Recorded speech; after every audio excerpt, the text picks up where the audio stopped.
evening, everybody. Welcome back to PSGL. George Morgan here, your commentator, alongside me, TK, who is going to be rounding off the season with me.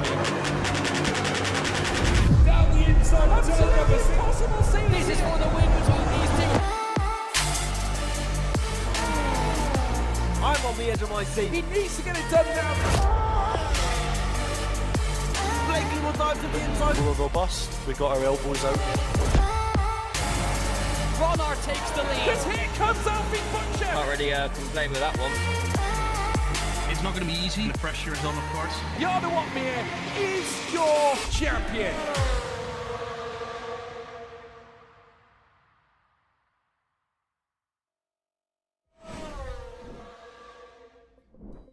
Well, good evening, folks, and to everybody around the world. Welcome back to PSGL. We are here tonight for our round 5 round. We are here at Japan Suzuka Circuit for a 5th occasion. We go racing here in PCF1 here in PSGL, and we have had many a great race in the past. No one has ever won this race more than once, but we could see that feat changed again this time around as well. You're going to be in for a treat. George Morgan here back in the commentary box. Alongside me as always is the one, the only Tom Knight. TK, how are you doing?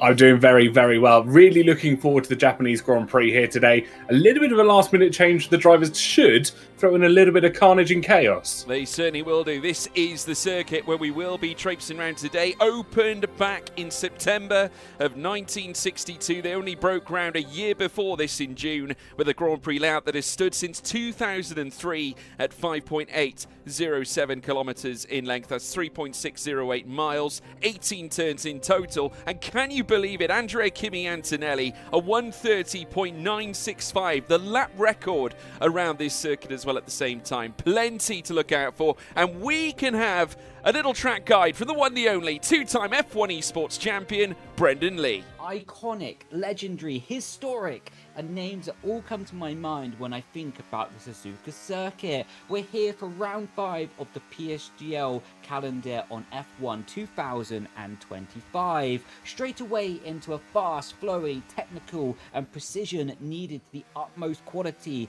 for the first sector split here. We're going left. We're going right, we're going to go left again, and believe it or not, there's some more corners to go. Just lifting the throttle through the right-hander down to 5th gear, commit back to power, and flat out up the hill here to end the first sector split. Flat out through the right-hander and prioritise the braking zone on the curbing. Make sure to not lock up and kiss the curbing on the inside to rotate the car through. Underneath the bridge and now into a key overtaking opportunity come the race. But in qualifying, it's all about rotation and maximising your traction potential on the exit of the corner. One of the driver's favourites, at least one of my favourites, coming up into Spoon Curve here. If you're on higher wings, it's basically just a lift of the throttle. Slightly lower wings, you dab the brake and get the weight transfer to the front axle. Using the overtake button on the exit and running up to the end of the Sector 2 split. Starting Sector 3, and again, this is going to be a key opportunity come the race to go side by side and maybe get the overtake completed. Into chicane, clump the curb on the inside and clump the curb on the inside again, and this has been your hot lap preview here in Japan. Well, a big thank you as always to Brendan Lee, the two-time F1 Sim Racing World Champion, giving us a display around Suzuka as well. Very highly technical, this circuit, TK. We've had many a great race in the past, as I mentioned. The likes of Danny Moreno have won here all the way back in season 27. Jarno Opmeer won it most recently last campaign. Also, Lucas Blakely, who marks his return here this evening as well, a former winner around this circuit. And also Nicolas Longuet, also a former winner around here. You're talking 4 fantastic drivers. Of course, we don't see Danny Moreno racing on the single-seater platform anymore. Generally, he spends his time in GT3s, but looking nowadays, Blakely, Longuet, Opmeer, 3 key protagonists at the top level in PSGL, not to mention League Racing and F1 Sim Racing itself. Absolutely. 3 fantastic names that all quite well stand a chance here again tonight. We could see some magic. We could also see someone come in that could be a rather unexpected winner as well. This track can throw those curveballs. Yeah, little reminder as well as to how the last race panned out as well. Fredrik Rasmussen was your winner last time at Zandvoort, finishing ahead of teammate Jarno Opmeer. Red Bull have certainly shown dominance once more. They're continuing a great run with Alfie Butcher featuring on the podium this campaign as well for the first time after the Dutch Grand Prix. Ulas Zildrim finishing a very bright 4th as well, with Ismail Fassi down in 5th also. Ruben Pedreño in 6th, Nicolas Longuet in 7th, Tom Manley finishing in 8th place with Joni Tormela in 9th. Thomas Ronhaar, after getting docked, a time penalty went his way. He finished down in 10th place. We then had Zander van Dijken down in 11th. He marks a return here tonight too with Duncan Hofland, Reese Linton. Then comes Will Lewis as well after his first start. Philip Presneder, then Otis Lawrence, Josh Edo, as well as Buremand, Klaffenbach, Kroos in. It was a really tough week. Well, I say weekend. Of course, when we associate racing, we think race weekend. But it was a tough night for Alpine, wasn't it, TK? It really was. And those the issues that they had in those pits were really plaguing them. I think going forwards into the race, they feel they probably should have been 1 and 2 for the majority of the Grand Prix and maybe leaning towards that top end. But obviously, it's a well-known rule in racing, both virtual and real life racing. That if you speed in the pit lane, you get a penalty. Yeah, it's obviously a matter of fact. It shouldn't come as a surprise, really. Let's see how the standings look as a reflection to that. And it is Rasmussen who leads the way. 4 points clear of Jarno Opmeer at the moment, ahead of Otis Lawrence as well, who still stands in 3rd. We've got Nicolas Longuet in 4th, of course, driving the Aston Martin this campaign, with Alfie Butcher in 5th. Ismail Fassi, then Thomas Ronhaar, Barry Burremand, Alvaro Caraton, Josh Edo, Jake Benham, as well as Ulas Zildrim down in 12th, who I must say has really shown some bright sparks this season, of course, alluding to that Dutch Grand Prix, the Zandvoort race itself. Joni Tormela, Pedreño, Pookie, Klaffenbach, Manley, Linton, and Kroos. Of course, that's your 20-car classification that we currently see in our driver standings at the moment. In terms of the team's title race, it is currently sat with a Dane and a Dutchman on top. Red Bull Racing leading the way on 92 points ahead of Alpine at the moment, and that points gap is only showing signs of growing. Alpine with a mountain to climb in 2nd place, but you never know, a big result here could make all the difference. McLaren in 3rd after Alfie Butcher's brilliant display last time out. Ferrari in 4th, Aston Martin in 5th, Kick Sauber in 6th place also, and further back we also have Williams and VCarb, Haas, Mercedes rooted to the bottom. How about that for a surprise, TK? I know you would not have expected that if you were talking kind of this time last season when we had PCF1 running. It was almost a given that they were probably going to be towards the top of the table with that driver lineup that they had, but it just hasn't seemed to click this time around. No, certainly has not. So obviously that does set them on the back foot. In terms of the season's grid, a quick reminder as to how the lineups looked at the start of the campaign. Otis Lawrence, Danny Berejnay. We have Hofland, Longuet as well at Aston Martin, Burremand and Fassi at Ferrari, Reese Linton, Joris Kroos at Haas, and then we have Kick Sauber, Thomas Ronhaar, Julian Klaffenbach at Kick Sauber, Alvaro Caraton, Ruben Pedreño further down then in the Williams, and then we have Tom Manley, Ulas Zildrim at RB, Jarno Opmeer, Fredrik Rasmussen at Red Bull, Istvan Pookie, Lucas Blakely at Mercedes, Alfie Butcher and Jake Benham also joining forces at McLaren. Of course, Benham a new driver for that team. And then we can look at tonight's grid also. Otis Lawrence, Josh Edo, no surprise to see the double Welsh act there at Alpine. We also have Duncan Hofland, Nicolas Longuet together at Aston Martin. We welcome back John Evans to PSGL for the first time this season alongside Barry Burremand. We also have Tycho Hardy and Joris Krozen at Haas, Thomas Ronhaar and Julian Klaffenbach at Kick Sauber, Alvaro Caraton, Ruben Pedreño in at Williams, Joni Tormela and Ulas Zildrim at RB. We also have Jarno Opmeer and Fredrik Rasmussen at Red Bull Racing. Istvan Pookie joining with Lucas Blakely at Mercedes. Now, Wilson Hughes will not be driving the McLaren here tonight. Of course, we do have Zander van Dijken stepping in alongside Alfie Butcher, so a late change here for PSGL. So that is why there's been a major change. You will not see Wilson Hughes racing this evening, but nonetheless it's going to be a fantastic grid. We look forward to bringing you all the action. In terms of the calendar, a bit of a change. Tonight we were supposed to go to Red Bull Ring. We are of course at Japan instead. We just had the break week as well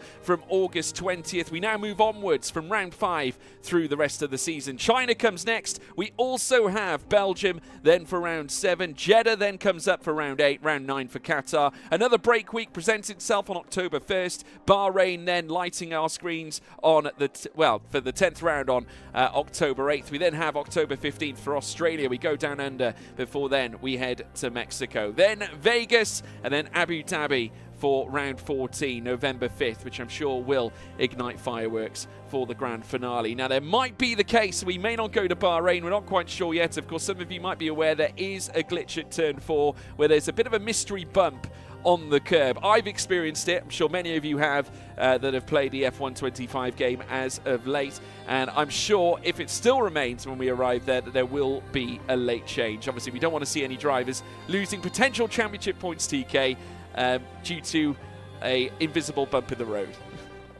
Absolutely not. It's imperative when it comes to league racing that you have that standard across the board where you don't have an element of randomness that can affect a driver's race. And it is unfortunate that we've had to have it in both, 2 rounds essentially, where tracks are potentially having to be changed. You know, drivers will have prepared and got their setup sorted for 2 rounds, and have to have that change at the last minute is actually quite disappointing. Yeah, so don't forget as well, folks, we are going to be heading into qualifying very shortly. Of course, there's no activity out on track right now, but you can check us out here at PSGL, obviously at Premier Sim GL on Twitter, Instagram, and of course TikTok as well. We are, of course, live on 3 platforms as well, on YouTube, Twitch, and of course TikTok alike. At Premier Sim GL is the place to be, and you can also check myself out as well as TK on social media, but we'll get to those later on in the show. In the meantime, let's take a quick look at how Suzuka's faring right now. Things are all quiet, as I said, on the Western Front just yet. Don't worry, the feed will be right with you very shortly, folks. There it is right now,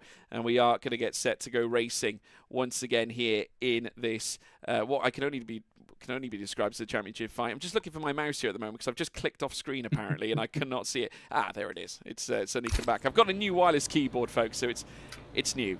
So we're getting to grips with it. But TK, a fantastic 20-car grid lineup that we have here this evening. Obviously with some names we've already seen hit the front. Obviously, on various occasions, we got former champions alike. Obviously, Blakely returning once again. Has already made a season's appearance already, though. But we have got, of course, new faces at the same time. I mean, what do you make of John Evans coming back in? Of course, a late bloomer onto the new game, it has to be said, F1 25. Still part, though, of the Ferrari contingent. Still part of the team. It is effectively their number 3 driver. Yeah, he absolutely is. And this is where... or these are the situations really where he has that opportunity to step in. I don't want to say prove himself because he is a proven driver. He has races that are absolutely gold dust moments when he's out there on the circuit, but he's that support available should one of those drivers not be able to make a race, or maybe if they want to tactically substitute him in. I think that's probably the best way of putting it. There are moments in those races where he is fantastic. Yeah, no, you're absolutely spot on. I can tell you, folks, we have had a few cars go out onto track, but they only went out on the intermediate tyres. I can tell you that a few drivers still have those intermediate tyres banded onto the car, Otis Lawrence being one of them, and also the number 8 of Alvaro Carreton, or the driver in P8, I should say. Also, Rasmussen and Crozen. Now, we've already seen the Red Bull go out onto the track. That was indeed Frederick Rasmussen. His lap, though, was invalidated for corner cutting and running wide, gaining time significantly, so therefore invalidating the run. But it's more about the installation lap, isn't it, TK? I mean, effectively, various drivers, in order to boost their confidence, they might go for an early run, just check the kit is working, make sure everything is working as it should be before you then put on the slick tyres and really go hell for leather in a bid to, should we say, at this point, nestle a place in Q2. Yeah, it's those opening installation runs that are actually a lot more critical and I think most people at home aren't necessarily aware of. It's is my wheel working correctly? My pedals correctly calibrated? Are all the buttons doing what they're meant to do? Especially when, you know, we've had this 2-week break or a week break off from PCF1. It's just that confirmation run. Is everything set up the way in terms of hardware that you'd want it to be? It's not necessarily about testing that setup yet. No, not at all. Already Istvan Pukki making his way out onto the track. This is an outlap now to kick us off as we now move through now back to the broadcast action. And can you believe it? 9 minutes to go in the session. That may as well be the full amount of time we have seen, or we will see in Q1, more like a Q3 session here at this point. But it does place an extra emphasis of pressure on the drivers as well, TK. When you haven't got a lap listed on the timing screen, of course, the drivers want to make better use of of the track conditions, the better surface temp, the better air temperature, getting those tyres into an optimal level. Everything comes at the last minute. You can't afford to, shall we say, dally around a circuit like Suzuka either. As fast as it is, the technical first sector, the S, is arguably the best first sector in world motorsport. They are absolutely fantastic, not only to watch, but also when you ride on board with the driver, seeing the motion as the car transfers its weight from left to right to left, and you just get this picture-perfect moment where a Formula One car is so in tune with the circuit that it's driving. Yeah, well, first of all, it's going to be Istvan Pukki to kick us off, coming out of the Casio Triangle chicane and now heading down the long straight. He will then race down through towards turn 1 to kick us off here at Suzuka in Japan. Now heading down in towards turn 1. Straight on the brakes, just feathering that throttle as well, just kissing the curb on the inset. Very nice smooth opening corner here for Pukki, and through the S-bends now as he looks to climb the hill through towards Dunlop Corner. A little twist of the wheel just to find the grip there, just lost it slightly at the front end as he now looks to make his way up through towards turn 7 this time. Degner's now awaits as he now looks to fly through the next series of right-handers. 2 right-handers to come. Degner's 1, and then later Degner's 2. Back on the power. 4th gear now as Pukki now makes his way up through towards the hairpin bend as well at the top of the hill through turn 11. Of course, another hill to come as well as he now heavy onto the brakes. Now back on the throttle, looking to try and gain traction as he exits, and a wonderful job he is doing right now. Now we're at 200R. Making the move up through towards Spoon Curve. So integral to get this section right, TK, because then you head down, you take the descent in towards the Casio Triangle chicane. Yeah, as you make your way through Spoon Corner, you are absolutely setting yourself up for that incredibly long run down 130R. It's flat out until you hit the Casio Triangle. And it's almost like a straight, but you've got that little kink to the left that you have to get picture perfect. Yep, certainly do. Well, Pukki now about to bring an end to his first run here. I can tell you that it's purple in the middle sector at the moment for former winner Nicholas Longay. It's now gone to Barry Burmand, his former teammate. Here comes Pukki now. He goes first, fastest, and then we'll await Longay to also cross the line as well. Longay steals it away this time and goes fastest, and his teammate, though, took the purple middle sector away from him, but it's not enough to beat his former teammate Nicholas Longay for Barry Burmand. His teammate John Evans, though, goes 3rd. So 2 Ferraris now inside the top 3. More and more times coming through. Duncan Hoffland, the 2nd Aston Martin that we have seen so far, making his way across the line, going 4th fastest. We also see Xander Van Dyken going 6th fastest also. What about Alfie Butcher, who went purple in the first sector? He's lost it recently, but he has got purple in the middle sector. Ruben Pedreño goes fastest now as well with a 1:25.9. Butcher goes 2nd quickest, as well as we now watch as yet more cars come on through. Frederick Rasmussen now purple in the middle, and this is looking like a Great Dane lap here. It is absolutely fantastic for Freddie Rasmussen. Is he looking to try and top the timing sheets at the moment? The question will shortly be answered. Rounds the final corner does go quickest with a 1:25.789. About 2/10 quicker than their previous competition. Yeah, brilliant effort as well from Julian Klaffenbach. Jarno Watmir, Rasmussen's teammate, now making his way down through towards the S-Benz, the most recent winner of the race here at Japan here at the moment. Now flying downhill, back on the power, and across the line to set in place a P13 lap. Not the best that we have seen so far. Otis Lawrence, who is known to be a sensational qualifier. He has taken 3 pole positions so far this campaign. Work to do, though, at the moment. He's currently caught in traffic and unfortunately invalidated his last run, TK. Yeah, it's not been the dream start for Otis at the moment. He's got work to do, and it is so easy to invalidate here at Japan. You have those moments as you head through the S-curves, the little slightest overrun on the exit or the entry does invalidate that lap, but also I've seen laps invalidated at 130R if people are trying to run a little bit too quick in, or maybe trying to cut a little bit too much on the corner as well. Now, qualifying has been Alpine's strong suit this season. They have been phenomenal over one single lap. Now, that has been certainly their shining light through the darkness of recent results that have been hit with penalties. Of course, we saw that Otis Lawrence and his teammate Josh Ito got impacted by the speeding in the pit lane disaster. 10 seconds galore last time at Zandvoort, if you all remember, folks at home. Of course, if they lose their ace in the hole, that is essentially trying for pole position, or at least qualifying over one solitary lap, then that could really put them at risk. And remember, there is quite the gap between them and, of course, Red Bull in the team's championship right now. They really can't afford for little mistakes to creep in, especially when Frederick Rasmussen, TK, is driving at the top of his game right now.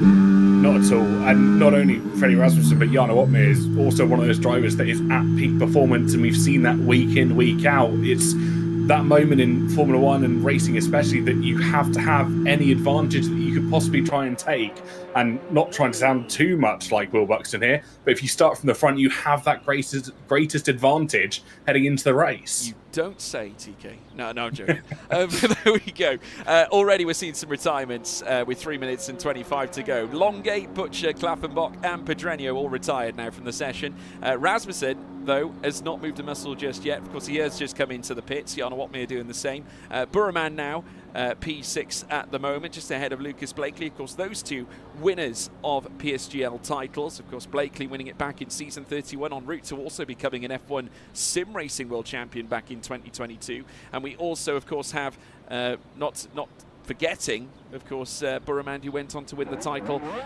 later on in season 32-33. As now the noise ramps up inside the garages once again. We get our business back up and running once more. And it looks like Sander van Dijken's going to be one of the first to head out, and will now join the young man making his way up through the S-Bends. He now joins McLaren once again.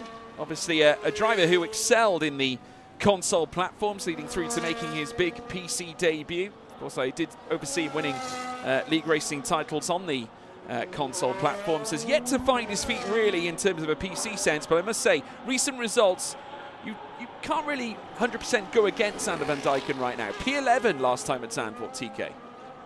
Yeah, absolutely. It's been some, well, categorically good results for someone that's taken that step across. I think it is sometimes underestimated when you make the switch between platforms that you do any racing game or any game alone. There is always going to be that slight difference between how something handles or how a certain corner can be taken, and he's done really well to make those initial leaps into the PC front. I think we're only going to see him get stronger from here.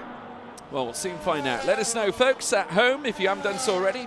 Please be sure, A, to leave follows and likes and subscribes wherever you're tuning in, but also, why not leave predictions in the live chat? That's what it's there for. So great to have you all joining us as well for this show here at Suzuka. Barry Burraman, now the highest runner at the moment in terms of those that are still in the session. Of course, the top 5 have called it a day, believing that their lap times are effectively safe. Longay featuring at the very bottom of them in 5th place. As now Sander van Dijken looks to kick off his next run here in qualifying. How do you think he's going to fare, TK? I think he's got to try and nail every single corner, and that's got to be the hope going forwards. You know, you can't really make estimates at the moment. You don't want to try and make those early predictions and maybe have guesses as to where you're going to stand. It's just got to be lap after lap after lap, perfection. Well, I'll tell you now, Otis Lawrence has had a tidbit there from Wild Boy Live. Thank you for your contribution. Please keep it coming, everybody. As we now watch as Sander van Dijken flies through the Degner corners now, just looking for any kind of improvement. It was a 31.252 in that first sector just now, which I will say, only mere hundredths away from Julian Klaffenbach's purple first sector that he currently holds. As we now watch Van Dijken make his way out of the hairpin and now flying uphill through towards Spoon Corner now. Needs to find a really strong middle sector in order to counteract this current elimination. Bear in mind, bottom 5 out of the session here at the end of Q1, and they're all dying for a place in Q2, TK. Yeah, they'll all want to try and get through. It's the best opportunity they have to try and start further and higher up the order. Sometimes going out in Q3 is absolute heartbreak as well. Yeah, well, let's see where Xander's going to feature here and now. Casio Triangle now about to get lit up with the sight of a man in papaya, as now Sander van Dijken looks to cross the line, coming through the final corners now. And up towards the stripe now to register his final lap, and that might not be safe. P14 with the names like Opmir as well further back as Pookie goes into 3rd fastest. Great lap from him, and Otis is flying. Otis is cooking. Purple in the middle sector, looking to dig for more. Here comes the young Welshman to surpass Freddie Rasmussen. He will go faster than Rasmussen here in Q1. A statement of intent. Right when he needed it most, he goes fastest. John Evans going into 3rd fastest as well. Now it's Ronha at the very bottom of the order, but he's purple in the first sector here, TK.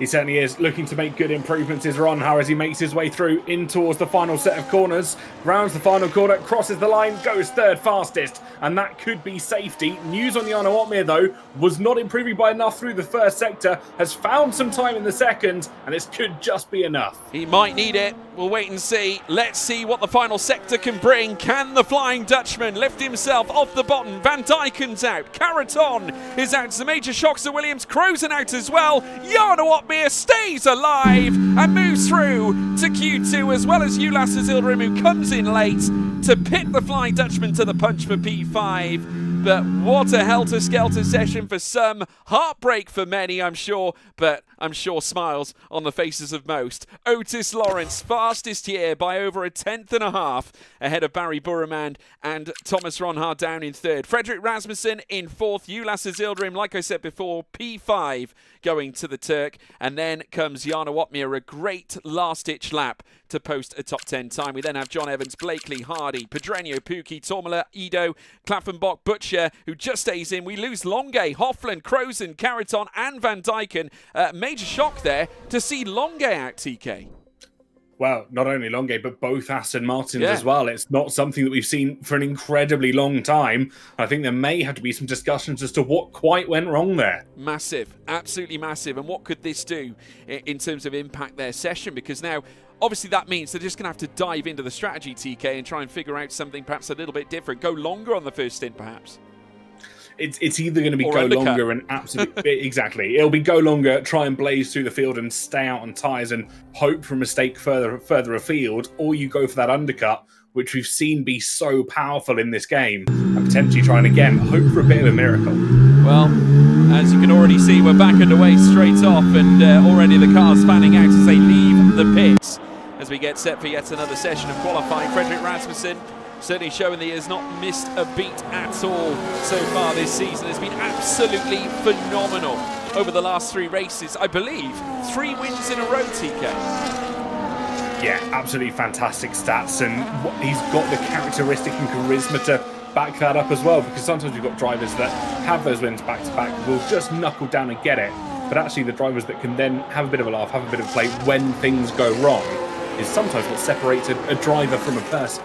Yeah, I mean, I will say this is probably the best Freddie Rasmussen league form I think we've seen, ever. And that says a lot for a young man who has been, part of this scene now for such a long time, of course, has been part of the F1 sim racing side of things ever since the major championship was first brought into being back in 2017. Of course, joined the Red Bull family back in, for their 2018 campaign, has been there ever since, has been their shining light, their beacon of speed, really. And Rasmussen, of course, winning his first title in the F1 Sim Racing World Championship back in 2023 as well. And it would be followed by his own teammate, Jana Watmir, who would seal the deal on his 3rd F1 Sim Racing World title. As we now watch as the drivers get set for yet another run. And we have got now 15 cars making their way around. And the first driver to set a lap will be young Alfie Butcher, who'll be looking to set the carving knife down and bring home a hellacious lap here and open up his Q2 account in positive fashion, TK. Absolutely. You've got to try and get out there and get involved whilst the track's not that busy. You can see there's a couple of drivers still waiting in the pits. Tormala, Ido, and of course Tycho Hardy as well, going a little bit later on the stint and maybe trying to flip the script somewhat. Well, a couple of podiums already under the belt of Alfie Butcher this season, and let's try and continue the run as well. Of course, we think back to Brazil, where he brought his very best, of course, finishing 3rd as well back at Zandvoort last time out. Let's see whether he can deliver the goods here this time for McLaren as well. Very much taking over the lead role, you'd fathom, obviously, since Lucas Blakely's departure from the Papaya team. Of course, the team where Blakely would, of course, win his own F1 Sim Racing World title. And, of course, his PSGL PCF1 title, as well as only one to date. And bear in mind, there have only been 3 different PSGL PCF1 champions. Jana Watmir, of course, winning 6 of them. Lucas Blakely and Barry Burremand winning 1 apiece. No one has won multiple like Jana Watmir. So someone, maybe it could be the case that Burremand could win a second this campaign. He has started relatively brightly, but needs to try and dig deeper. We'll see whether Butcher, though, can deliver his first. First and foremost, a decent lap will be in the offing. A 1:26.623 to go fastest in the initial, but it's certainly not as quick as Jarno Opmeer, who goes fastest now once more and joined by his teammates. Frederick Rasmussen, Red Bull are just looking so supreme right now, TK. They absolutely are. Rapid in qualifying, rapid in the race, and immediately taken away by Thomas Ronha, who's come out of nowhere to secure purple lap here at the first time of asking in Q2. Certainly did. Lucas Blakely now making his way down through the slalom of Casio Triangle out to the chicane and now downhill. He'll come into the pits. Not set to this lap at all, not comfortable with the lap that he posted. But it's Thomas Ronha who bites back with a 1:26.077, the best lap that we have seen so far this session. I can tell you that the track temperature currently stabilising at 23 degrees right now, and 17 degrees air temperature. And I would say that's probably relatively low against temperatures that we've already seen. I'd imagine that will only get hotter as the session goes on, and I'd imagine it will get hotter when we move into Q3, TK. Yeah, you'd certainly hope so. Probably looking high 20s, if not into the 30s for track temperature. 28's usually, right? Yeah, 28, something around there, and you really want the track at least in the 20s, because at the moment it's 17 degrees in the air. It's going to feel almost frigid out in Japan, and the cars just can't get the heat in them that they usually would require. Well, have a look at this. I mean, we've only got half the grid that have posted first laps. Now, what kind of pressure does that put on the likes of John Evans downwards there, TK? Because they have not set a single lap to post in the initial. Does this put added pressure on when you're looking to close out and bring that one big lap later into the stint? Of course, bear in mind, in terms of time left, we've got 9 minutes and 50. They could go out for another run. Some of them might even choose a double run to maybe lay down their final laps of the day. Because we did see a little bit of that back in Zandvoort, did we not? We did, and we saw those double runs, the cool-down laps, then pushing again right at the final time of asking, but also that sort of double out lap, so to speak, to get that car at the lightest possible weight that it can be going to a qualifying run. But obviously, when we look at Q1, a lot of the drivers didn't actually head out until that 9-minute mark. So those 2 laps are definitely still possible from here if drivers are looking to save us extra set of tyres, maybe. Yeah, no, absolutely right. Well, now Julian Klaffenbach looks to post his first time onto the board, finally now making his way out for what could be a potential first flying lap of the day. Barry Burremand also heading out also, so it's almost as if we're splitting the groups. It's almost like a Formula Regional European Championship by Alpine qualifying session here at this point, where one group goes out, the other group goes out later on in order to ensure that every driver gets clear track space. Of course, it's not a regulated procedure that we have here in PSGL, folks, so do not do not follow on and say, oh, that must be a new regulation. It certainly is not that, as we now watch as Klaffenbach makes his way over the hill and through towards the Degner sections, and we're going to wait and see whether anyone can topple Thomas Ronha's 1:26.077. We're yet to see a 25 so far here in Q2. No question, we could yet go faster towards the end of this session. It's still 23 degrees out on track at the moment. As now Klaffenbach makes his way out of the hairpin and through towards 200R, eventually meeting Spoon Curve. Kick Sauber, of course, have had Thomas Ronha really producing the grand results. They had a 2-time champion in Brendan Lee. These are big shoes to fill for young Klaffenbach, TK. Oh, 100%, and it's certainly not a seat that I think I'd want to jump into willingly. Yes, you get the opportunity to race at quite possibly the highest level, but you're stepping into someone that has had so much history and so much reward and outcomes in F1 sim racing, both in the official championships and in PSGL as well, that you have got to jump at every single opportunity to even reach what he maybe accomplished. Yeah, well, we're now getting a few drivers leaving the pit lane now, so I do wonder whether Klaffenbach is going to meet a little bit of traffic on his flying lap this time. We'll wait and see whether this is going to be a true flying run. John Evans also about to kick-start his next run as well. We've got the entire grid out on circuit at the moment, so 15 cars currently making their way through with a fairly even divide right through the entirety of all 3 sectors. So we'll see how this is going to work out. Julian Klaffenbach now making his way up through the S-bends now, and coming up over the crest through towards Dunlop Corner at turn 7. So key to get these early stages nailed down just right, and it is so satisfying when it is nailed down just right as well. But young Klaffenbach looking to raise the stakes. I can tell you that John Evans has invalidated his lap, so has Julian Klaffenbach, TK. So hardship already now, and this is what you don't want, especially at a very fragile point in the session. Yeah, running out the exit of the first Degner corner, it was just where it went wrong for John Evans. Dipped a wheel into that gravel, heading through the second. car just completely steps out on him. Car goes sideways in the gravel, and unfortunately, he will have to go again. He certainly will. Personal best in the first sector for Josh Edo. It's personal best in the first sector and purple in the middle sector for Barry Burramand, who's now making his way down through towards the chicane this time. Looking to now ferry his way out to the final corner, now out of turn 18 and now up towards the line. Where's he going to go? Higher than Thomas Ronhaar. It's title contender from back in season 32-33, and he goes fastest with the first 125 of the session, and it's a good one, 125.719. But still, Otis Lawrence going quicker and faster, TK. Absolutely fantastic from Lawrence, proving that he is still up there and in contention for pole position. Butcher was fastest in the first sector though, goes third fastest, still in the 25s though. Yeah, Josh Edo next as well. Can he join his teammate Otis Lawrence? He will move up into fifth fastest until Istvan Pukki comes along and rips it away from him. We've also got the hats of Tycho Hardy, who moves up to third fastest. Brilliant lap from Tycho Hardy, who had a rough run in F1 sim racing. Frederick Rasmussen improves and goes to second fastest as well. More and more times funneling on in, and John Evans also on an improved run, but I think has lost time in that middle sector. 35.4 in the first sector for Julian Klappenbach isn't great either. So much pressure on Evans, Klappenbach and Tourmaline now, and we've got 5 minutes and 10 to go. Yeah, looks like Klappenbach's just backed off slightly. I think he was recharging the ERS somewhat as he preps himself.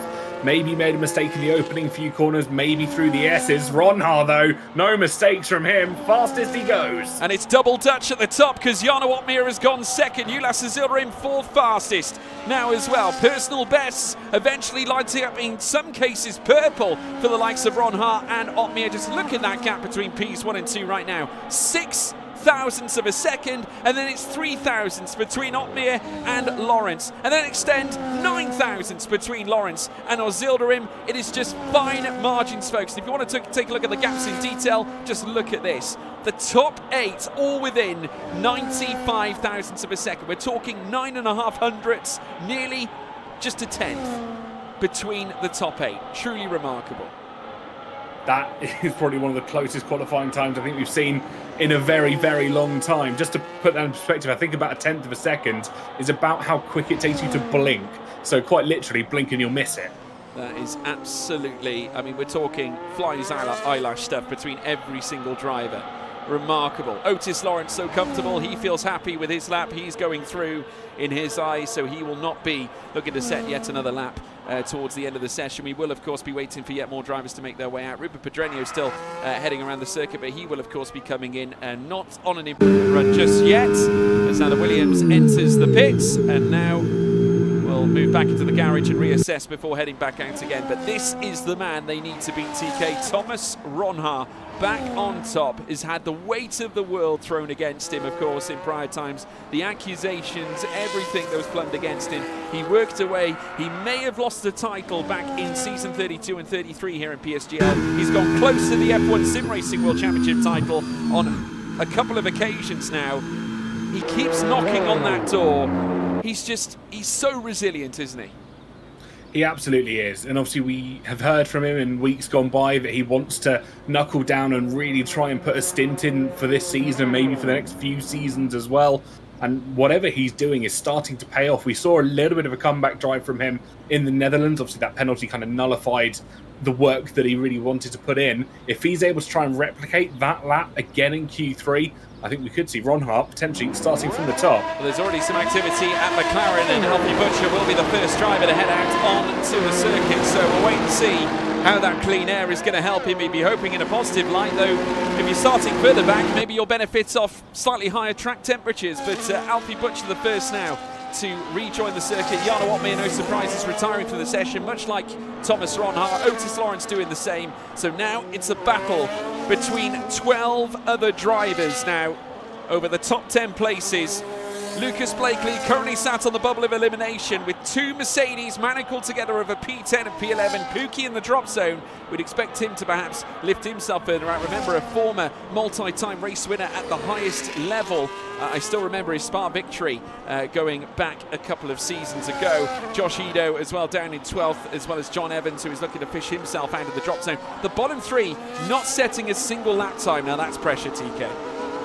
Absolutely. You talk about one and done, and they're really putting undue pressure on themselves here today. They don't have to try and do it like this, but maybe through circumstances out of their control, they've made those micro mistakes. And we know just how sensitive track limits can really be. If you are just tuning in, though, let's run through. I'm just going to run through quickly the 5 that have been eliminated in Q1. And that was Longate, Hoffland, Crozen, Caraton, and Van Dyken as the bottom 5 in the first qualifying. And obviously now we have another 5 to eliminate. Yeah, we certainly do. I can tell you that the top speed recorded here at the track as well. John Evans recording 211 miles an hour. Best lap currently Thomas Ronhart with a 125.631. That's the time that's currently to beat now as Alfie Butcher comes out of the Casio Triangle chicane and down through towards turn 1. Currently Alfie Butcher's best first sector being a 31.125. His best middle sector is currently 2 and over a quarter tenths away from our fastest second sector split at a 37.764. So there's time to find in the middle sector here for Alfie Butcher. Do you think he can deliver it, TK? I think if he's on his A game and doesn't make those micro mistakes that we've been talking about, absolutely.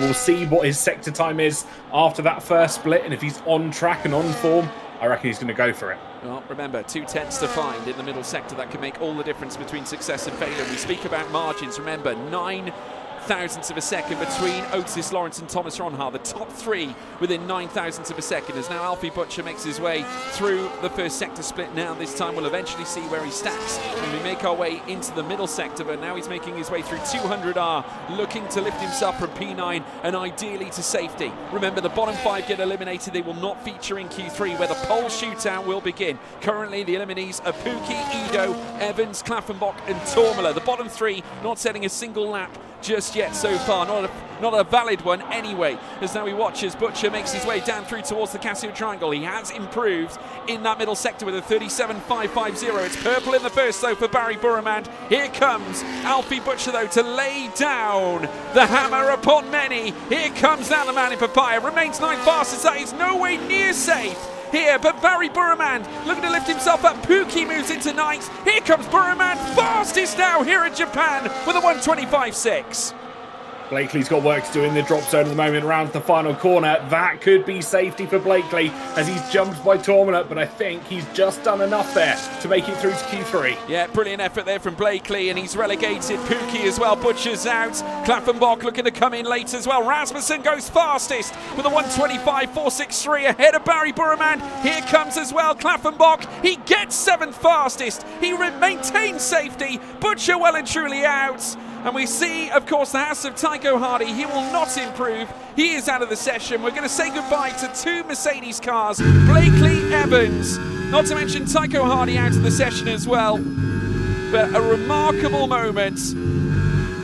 As we saw at the very end, Frederick Rasmussen come in and land a steady blow, a 125.463 to go nearly a tenth and over a tenth faster than Ulas Azildrim. Azildrim right at the bitter end, surpassing Barry Burremand with Thomas Ronhart in 4th as well. Jana Watmere heading into P5 with Otis Lawrence in 6th, Julian Klaffenbach in 7th, Ruben Pedreño in 8th. Further down also we have Yoni Tormela, Josh Ido. We say goodbye to Lucas Blakely, John Evans, Tycho Hardy, Istvan Pookie and Alfie Butcher. He will not be moving through to the next session. Just could not quite find the time necessary, TK. A really difficult session, it has to be said, for the McLaren team. They've got work to do. They lost a driver in Q1. They've lost a driver in Q2. They're not part of the shootout in Q3. Far apart from where we've seen that team in the past. Absolutely. And, you know, sometimes you have sessions that don't necessarily go your way, but one thing I was just going to point out very quickly before we get into Q3 was the gap between safety in P10 and where Butcher finished in P15 was only 74 thousandths of a second. Yeah, well, there you go. Minute margins, isn't it? That's what we're talking here. Just fine gaps between every single driver on the grid. But there we have it, folks. That is the first 2 sessions of qualifying done. We now come down to the nitty-gritty. This is all about pole position now. Let us know your predictions in the live chat. That's what it's there for, folks. We want to hear from you. Already there's plenty of activity going on in the pit lane. I think Barry Burremand might be leaving the pits now, actually, so we'll eventually see them make their way out. No, it's Ulas Azildrim, actually. Just catching the corner of my eye as now the Turk makes his way through turn 1. Let us know your predictions, folks. We want to hear from you. In terms of who's impressed you, TK, who stands out ultimately? I've got to say, Azildrim's impressed me today. He absolutely has. Q3 appearance is always going to be something that we have to celebrate, especially when you're not necessarily making the most frequent of appearances. I think that's probably the best way to try and put it. You look at Klaffenbach as well, also making it into Q3. Fantastic from the young man. Yeah, no, Klaffenbach's absolutely sensational. Obviously, he is now gifted Kick Sauber 2 entries into Q3 this time. This will only help them in terms of a ratio aspect. Hopefully, they can deliver the goods. But with Thomas Ronhaar in your corner, you know you've got a great chance. But already now, Jonas Isildur making his way up through towards Spoon Curve so far. Ido for pole, says Jordan. So please let us know. Rasmussen P1, Goatmere P2, Clement Rose obviously in the Red Bull corner at the moment. Keep it coming, everybody. Ido, I would imagine, could be a contender here. We know how good Alpine have been this season, Tom. Do you think this can continue? I think they almost certainly will continue in the form that they've had. If they've got that set up right, and if they've got the drivers locked in as much as we've seen in rounds gone by, there could be no stopping the Alpine drivers. Well, let's wait and see. Big shout outs to all of you. Tactics Rules, Paul for at least one of the Welshmen, Josh or Otis, Ale Alpine, he says. Freddie Paul, Yoni P2, says Align. So there we are. Thank you so much. Yoni Tolmaner, of course, featuring here in Q3 as well, part of the RB team here in this session. As now we watch as Jonas Isildur flies through turn 1 this time. He's the only driver actually partaking in this initial Q3 phase. A little twitch though coming through the S sections here this time. And now making his way through towards Dunlop corner at the moment. He's got plenty of track space in front of him, plenty of clear air. Very much safe just to literally lay down his own benchmark right now with no one on track to disturb him here. As much as that free air and the free track may seem appealing, you've just got a load of drivers coming out. They won't affect his run. Obviously, he's already passed that pit exit as to where he started his lap. But if you look at the track temperature, it's dropped from where we were at the start of last session by a degree. Air temperature's down to 16. That track is going to be, I don't want to say ice cold because it won't, but it is going to be considerably colder than we were expecting it to get to. Yeah, and ultimately now we are seeing a few drivers. I'm looking at my track map on my screen here. Barry Burman, Otis Lawrence currently making their way up together through Dunlop Curve. Josh Ido also out on a run at the moment. Not that it really means too much now for Jonas Isildur. He's not going to feel the effects of a better track in terms of optimized temperature or rubber laid down on the surface. He's going to make his way through the final chicane anyway at Casio Triangle and lay down his first time of the session, which I'm sure can only help his confidence. A 126.1, that's not a bad benchmark though, I have to say, TK. No, not at all. Low 126s, that is exactly what you want from that benchmark run. Gives you a good reference for when you start to get that delta from your second and probably third runs for Jonas here. He's left himself just enough time to be able to do it. But you have to try and get a competitive first run, otherwise that delta really just means nothing. Well, Otis Lawrence and Barry Burman have now officially separated themselves from one another. Josh Ido in behind Barry Burman's car as well at the moment. So it's Alpine, Ferrari, Alpine in terms of the next runners we expect to see the next fast runs to come from. Otis making his way down through towards the Casio Triangle chicane right now as he looks to hurtle his way down through towards turn 1, just coming out of turn 18, and he will open up the throttle now and look to utilise every ounce of energy, every ounce of power, every ounce of ability as a driver. Of course, the young man who has gone on to become a pole sitter 3 times already this season. Brazil, Texas, and most recently Zandvoort. That was our last occasion here, racing in PSGL PCF1, and Otis looking to make it pole number 4. Nearly 100% record, but lost it back at Silverstone because Barry Burman would go on to take that pole position spot for Ferrari. As now Lawrence makes his way through the double right-handers. A little twisty moment, and Invalidation City there for Otis Lawrence, and that is going to be a major setback, meaning that essentially he only has really one chance, TK. Very much, and he's not going to have the tyres necessarily that he'd want to try and do that run. He flicks the car into that hairpin. I think you could possibly see the frustration from inside the cockpit. He threw the car into Degner, and as Doc Hudson once said, you've got to throw it in and hope it sticks. Yeah, certainly do. They'll be throwing everything at the wall and hoping it sticks at the moment if it means pole position. Unfortunately, though, could that be Alpine unravelling right in front of our very eyes here in Q3? We'll wait and see. They've been so clinical where it's come to one lap pace so far, but Barry Burman has been the one driver that has managed to certainly, shall we say, usurp the Alpine dominance in qualifying so far this season. He took pole back at Silverstone. He's going to look to try and take it again, of course, here this time at Japan. Here at Suzuka, crosses the line and will lay down a 125.8. to enlist the fastest time so far. Still plenty still to come though. Josh Ito goes second fastest, joins the 1:25 club. We got other times also creeping in. Thomas Ronha, purple in that first sector as well, TK.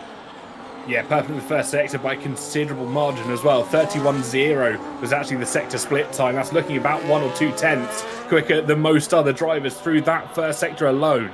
Yeah, and now Rasmussen, purple in the middle sector, looking to end this first the first half of Q3 with a great lap, and it certainly is a 1:25.469 for the Great Dane Freddie Rasmussen, chasing a first pole position of the season to go along with the 3 race wins he's already captured in succession since, of course, our trip to Texas, later Silverstone, then Zandvoort. Here comes now Pedreño, goes faster now this time 4 thousandths quicker than Freddie Rasmussen. Here comes now this time Thomas Ronha, who is no stranger to top spot in qualifying and will go to the top in qualifying once again. Jarno Opmeer into 4th as well.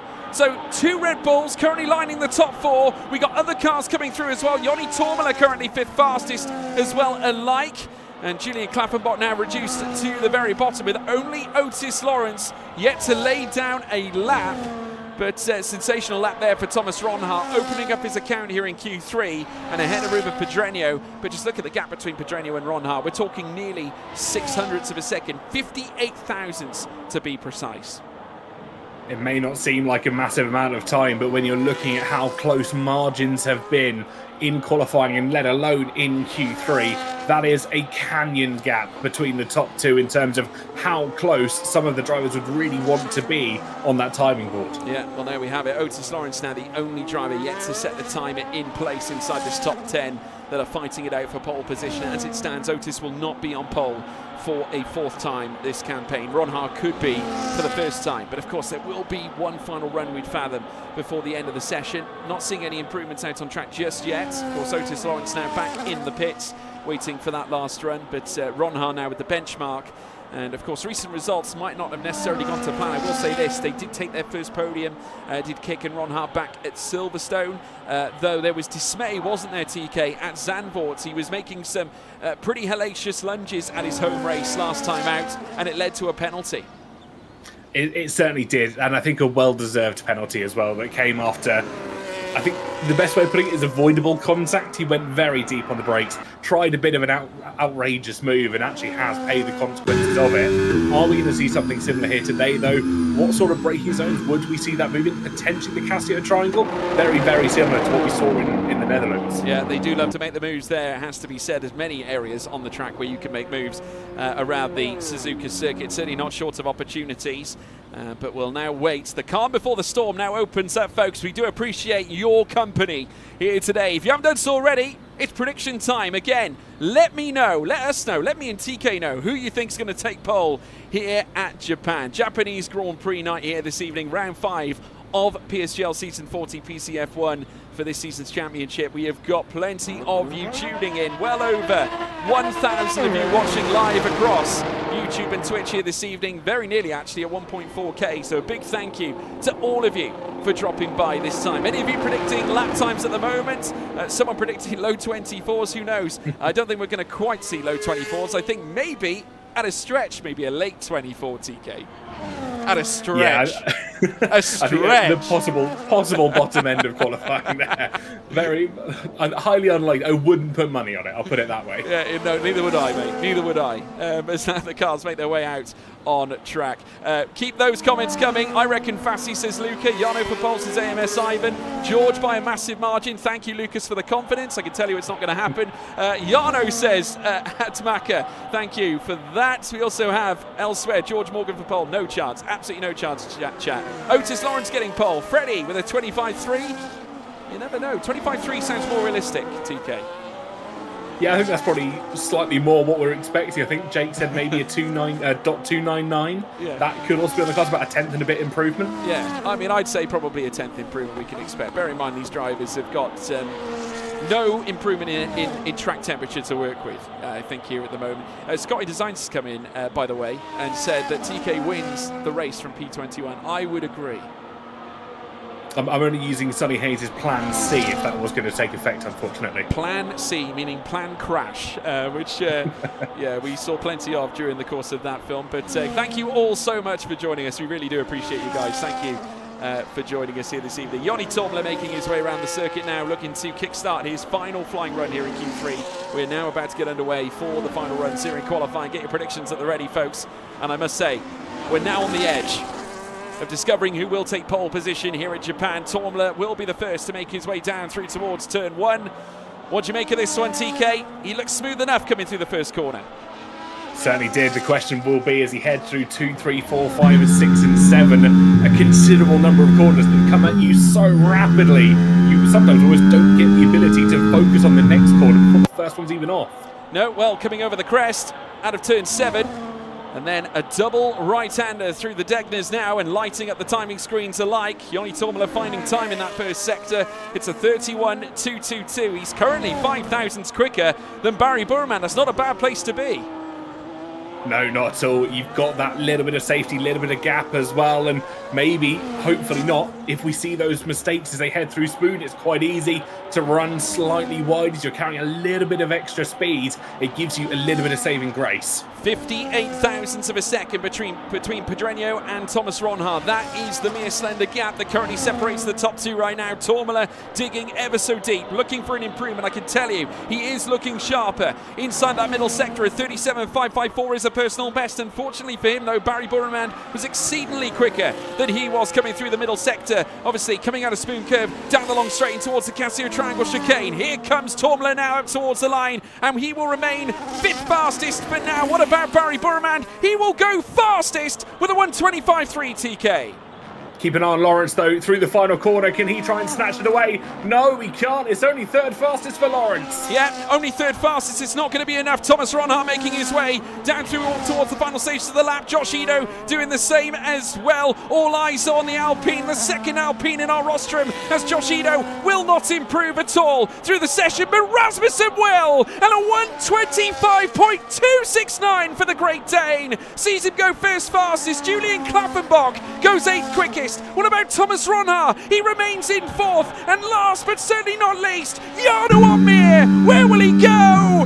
It will be P7 for Jarno Opmeer. No pole position for him today. It will be a first pole of the season going the way of Fredrik Rasmussen for Red Bull. The championship leader does it again this time, not necessarily in terms of race wins, but pole positions by 65 thousandths of a second ahead of Barry Burman. Ruben Pedreño with an outstanding performance, finishing in 3rd for the Spaniard. Thomas Ronhart joining him on the 2nd row as well, with Otis Lawrence in 5th place, Ulas Azilrim in 6th, Jarno Opmeer down in 7th, Julian Klaffenbach in 8th, then Joni Tomler in 9th spot, and Josh Ito in P10. High drama, folks. We promised you that. There certainly was, and the championship leader once again reigns supreme at the top of the shop. And I will stand to say this on record, TK. This has been by far the most significantly best league racing campaign so far for Freddie Rasmussen. I've not seen him in this kind of form in league racing at all throughout the entire time I've seen him race. This is F1 sim racing form from Freddie Rasmussen. Absolutely, and it's form that he really needed to find if he wanted to try and have some good successes when it came to the league racing side. Yes, he can always pull it off at those big events, the LAN events that we have hosted, or not us specifically, but the F1 have hosted. But when it comes to that week in, week out performance, it was something that he was kind of lacking in, if we're being completely honest. Yeah, no, I would agree. I think there's definitely more to come from the Dane. I don't think by far we've seen the very best of him just yet.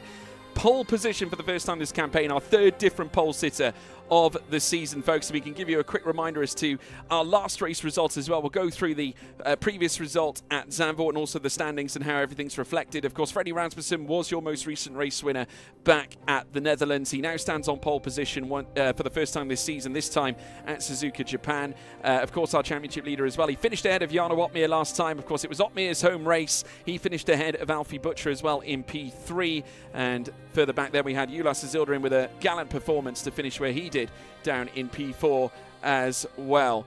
Also, Ismail Fassi inside the top 10, Pedreño in P6, Longue P7, Manley in P8, Tormala down in 9th spot as well. Thomas Ronha finishing in P10 after the penalty was dished out to him after the late breaking move coming down into the S-Bends, coming into the final sector proper at Zandvoort as well.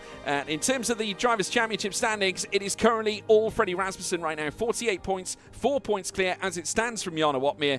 And should he convert this pole to victory again, I can only see that gap improving even more, TK. Yeah, he's going to try and maybe run away with the championship. We have to kind of remember we're only on round 5 here. There's a considerable number of rounds still to go in the championship, but you quite often have to try and lay those foundations in the early stages if you want to go on and get and reap the rewards. Yeah, well, there you have it. I mean, at the end of the day, Freddie Rasmussen, the man to beat, has currently got the lead of the championship at the moment ahead of Jarno Watmere. Otis Lawrence in third as well in the driver standings ahead of Nicholas Longue. We've also got Alfie Butcher as well alike. And then Ismail Fassi, Thomas Ronha, Barry Burraman, Alvaro Caraton, Ido, Benham, Azildarin, Berejne, Tormala, Pedreño, Pukki, Klaffenbach, Manley, Linton and Crozen. It is so close to those for those drivers elsewhere in the classification right now. Of course, Ido and Benham joint on 8 points along with Ulas Azildarin. 5 points at the hip between Tormala and Pedreño.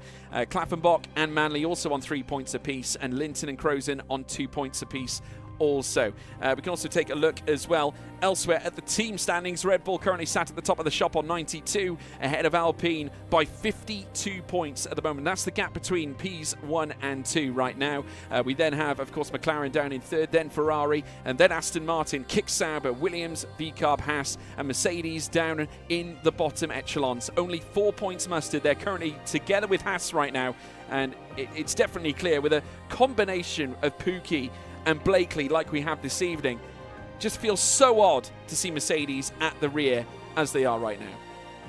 Yeah, it's not something that we'd expect to see, and not something that I think we have seen for a very long time. There's obviously been this great history with Mercedes, and you look at the drivers that have raced for them week in, week out, and obviously they've had this new roster come in, and maybe they're just finding their feet. We've had a couple of drivers obviously had new equipment and new wheels and pedals that get shipped them by the team, so it could be a bit of both, that they're getting used to the new team, the new engineers that are surrounded by them, but also, you know, that wheel will feel slightly different because it's not theirs. No, precisely right. So it's just a case of adjustment, really, and just getting used to the, not just to the surroundings generally, like, most drivers do have to get used to when we obviously move from track to track, but it's also the equipment side as well. But we'll wait and see whether they can deliver this time around. Of course, they are, featuring just outside the top 10 this time as well. Remember, they both barreled out of Q2. So with every chance of a differing strategy, yet something could be brought to the fore for Mercedes. You never know. We could see them jettison at the table later on through the race. Just a little reminder for the season's grid for this campaign as well, folks. Otis Lawrence, Danny Berejne joined together at Alpine in what has been a truly revolutionised Alpine outfit ever since G2 esports have taken over their affairs lately. Nathan Teague, of course, the team boss now at Alpine, said and stated that they were looking to make hay with this Alpine team, and they certainly have done with the likes of Otis Lawrence and Danny Berejne. On one level, you've got a proven talent in Danny Berejne who has been there and done it, and then Otis Lawrence, this bright young talent who has got every chance of producing the goods. Duncan Hoffland as well at Aston Martin has been there since the walls have been put up. He is joined by Nicholas Longue this season. Barry Burraman this time alongside Ismail Fassi. Of course, Longue departing Ferrari, and Fassi moved in and took his spot. So those two are going to be joined together this season. Linton and Crozen at Haas, of course, two drivers that are looking to solidify their places for F1 sim racing in the future. Of course, Crozen, who's already marked his first F1 sim racing appearance already. Thomas Ronha in Kick Sauber, once again remaining where he stood over recent campaigns, this time alongside Julian Klaffenbach, with Brendan Lee's departure having just recently come around, with Alvaro Caraton and Ruben Pedreño in the Williams as well. Of course, Caraton's been part of Williams for such a long time. Tom Manley and Ulas Azildarin together at RB, Jarno Watmere and Frederick Rasmussen at Red Bull, Istvan Pukki, Lucas Blakely at Mercedes, Alfie Butcher and Jake Benham together as a full-time rostrum at McLaren. Of course, tonight's grid looks slightly different, with reserve stepping stepping in as well. I do want to say as well, Wilson Hughes not racing this evening. He was a late change for Xander Van Dijken just before we went live. Of course, we do have Otis Lawrence, Josh Edo together at Alpine, Duncan Offland, Nicholas Longay. Of course, that is the combination that we expect to see all season. John Evans, though, coming back to PSGL for the first time on F1 25 alongside Barry Burman in place of Ishmael Fassi. Tycho Hardy stepping in alongside Joris Krozen, with Thomas Ronhar alongside Julian Klaffenbach, Caraton and Pedreño, the Spaniard, the Spanish outfit, now looking to combine once again at Williams. And I must say, Pedreño has been very impressive so far. Joni Tormela alongside Ulas Azildarim. Jana Watmir lines up alongside Frederick Rasmussen, as they have done all season long, currently leading the championship, with Rasmussen leading the drivers, Red Bull leading the teams. Istvan Pukki and Lucas Blakely also lining up at Mercedes. They're looking to dig up those extra points, those big points that could yet move them up the championship table, with Wilson Hughes, of course, not in this evening. It is Xander Van Dijken alongside Alfie Butcher at McLaren as we look to move ahead to the Japanese Grand Prix. And a little reminder as to where we're going as well, folks. We've just concluded break week. We are on Japan here tonight as a replacement for Red Bull Ring. We were due to race at Austria this evening, but of course, due to an issue with the track, we have now moved to Japan instead. We next go to China for round 6, followed up with Belgium as well. That marks our halfway point in the championship campaign on September 10th.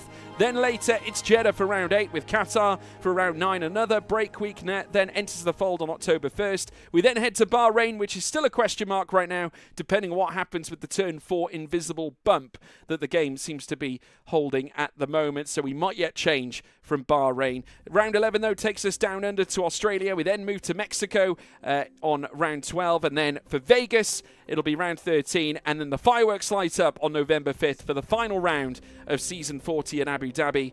For the 14th round of this season 40 championship. It's going to be, I'm sure, very, very interesting to see where this unfolds. But it's going to be very close.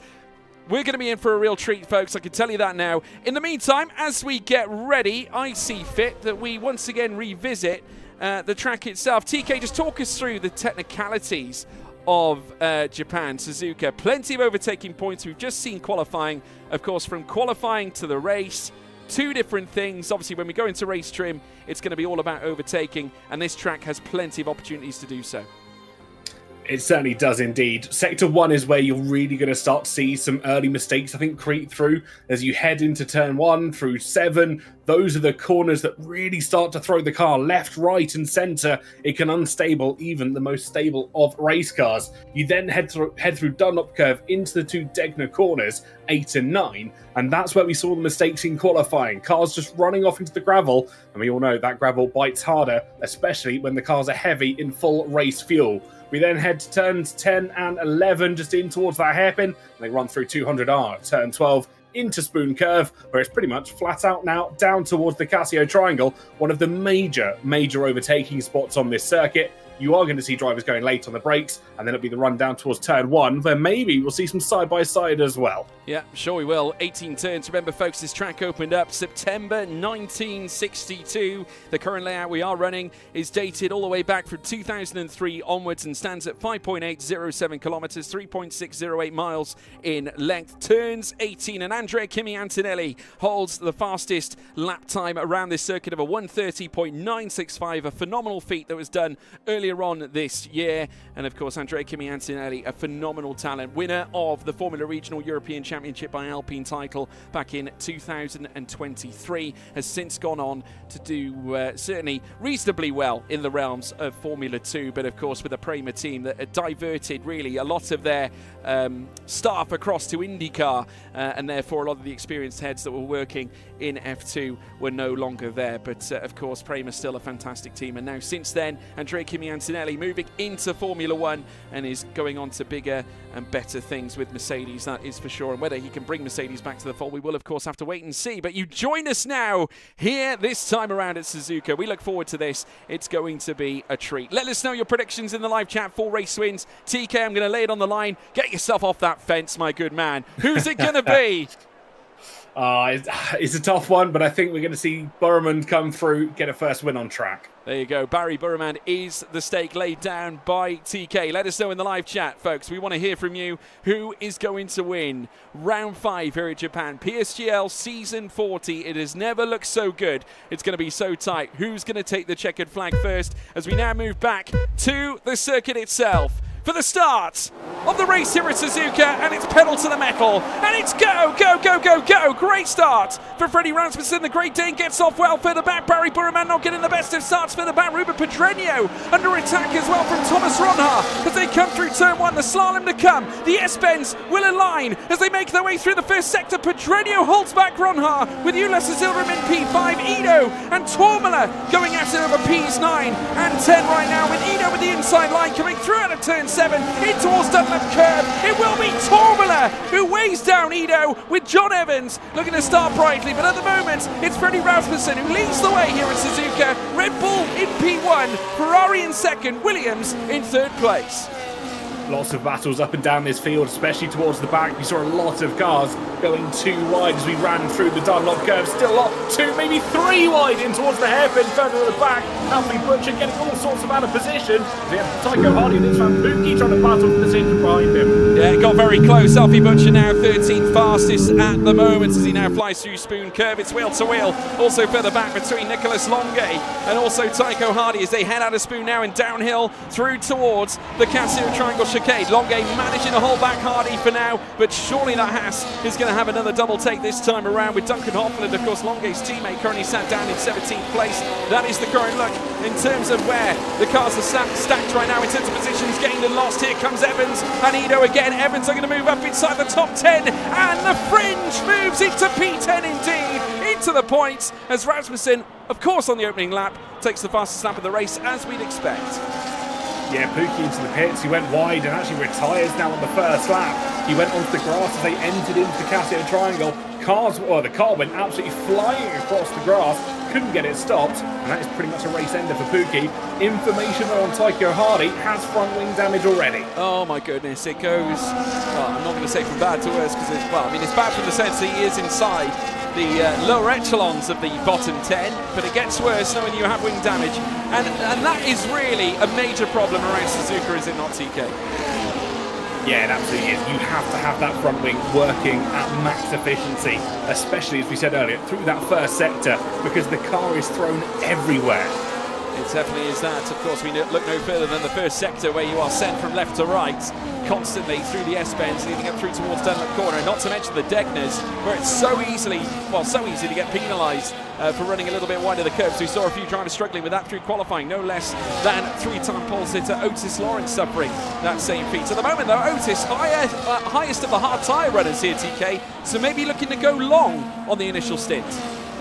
Potentially, and it's something that maybe could be expected in rounds that we've seen gone by. Wait for others to maybe make those mistakes, or wait for the race to really come to you. You saw just how powerful Jarno was on that strategy at the Netherlands. Maybe Alpine have just taken a little bit of a note out of Red Bull's book. Yeah, maybe. As we now get back underway here for lap 3 of 27. Frederick Rasmussen now making his way through turn 1 this time around. We take a look for the rear wing view as Rasmussen looks to fly uphill, trying to break away from Barry Burman right now. 4.5 tenths between them as they now cruise upwards, and then later over the crest in turn 7.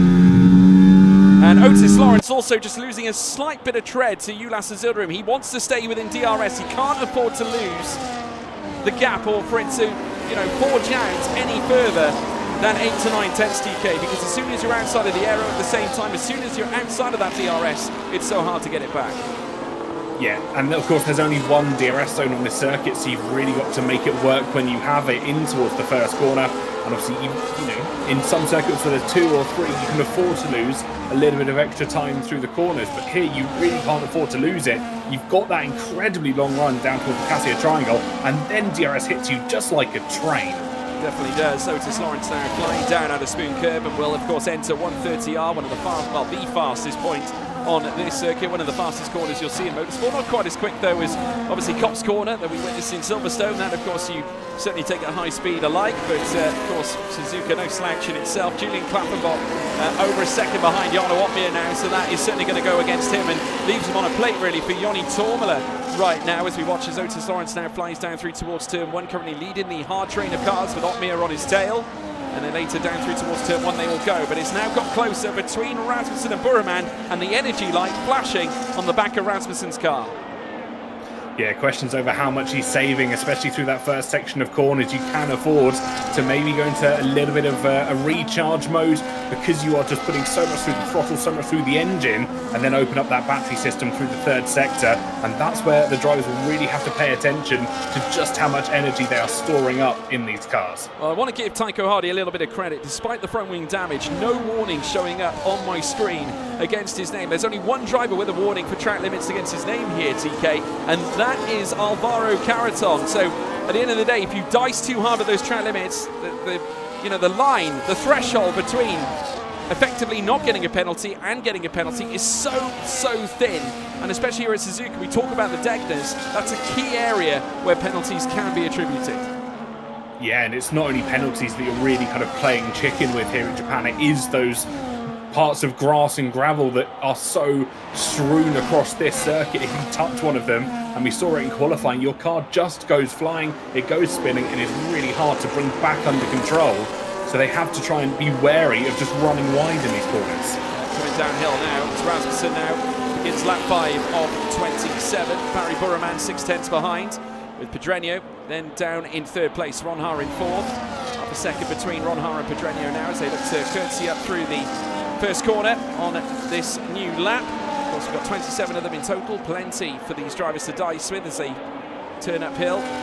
Curtsying the cars through, can't afford to tread too far in terms of the throttle, but at the same time, perfect application required. Freddie Rasmussen not having such issues at the moment. The top 5 all on that medium compounded tyre. We'll look on with great interest as to when they decide to box. And it's going to be interesting, really, TK, to see what John Evans does, of course, on the medium tyre, because, of course, sat in the middle of the park, he needs to make a key decision here, and arguably his decision is going to be the more key, if anything. I mean, really what he needs to do is really start making moves on this opening stage of the race, because if he's got these hard tyres in front of him, they will automatically have that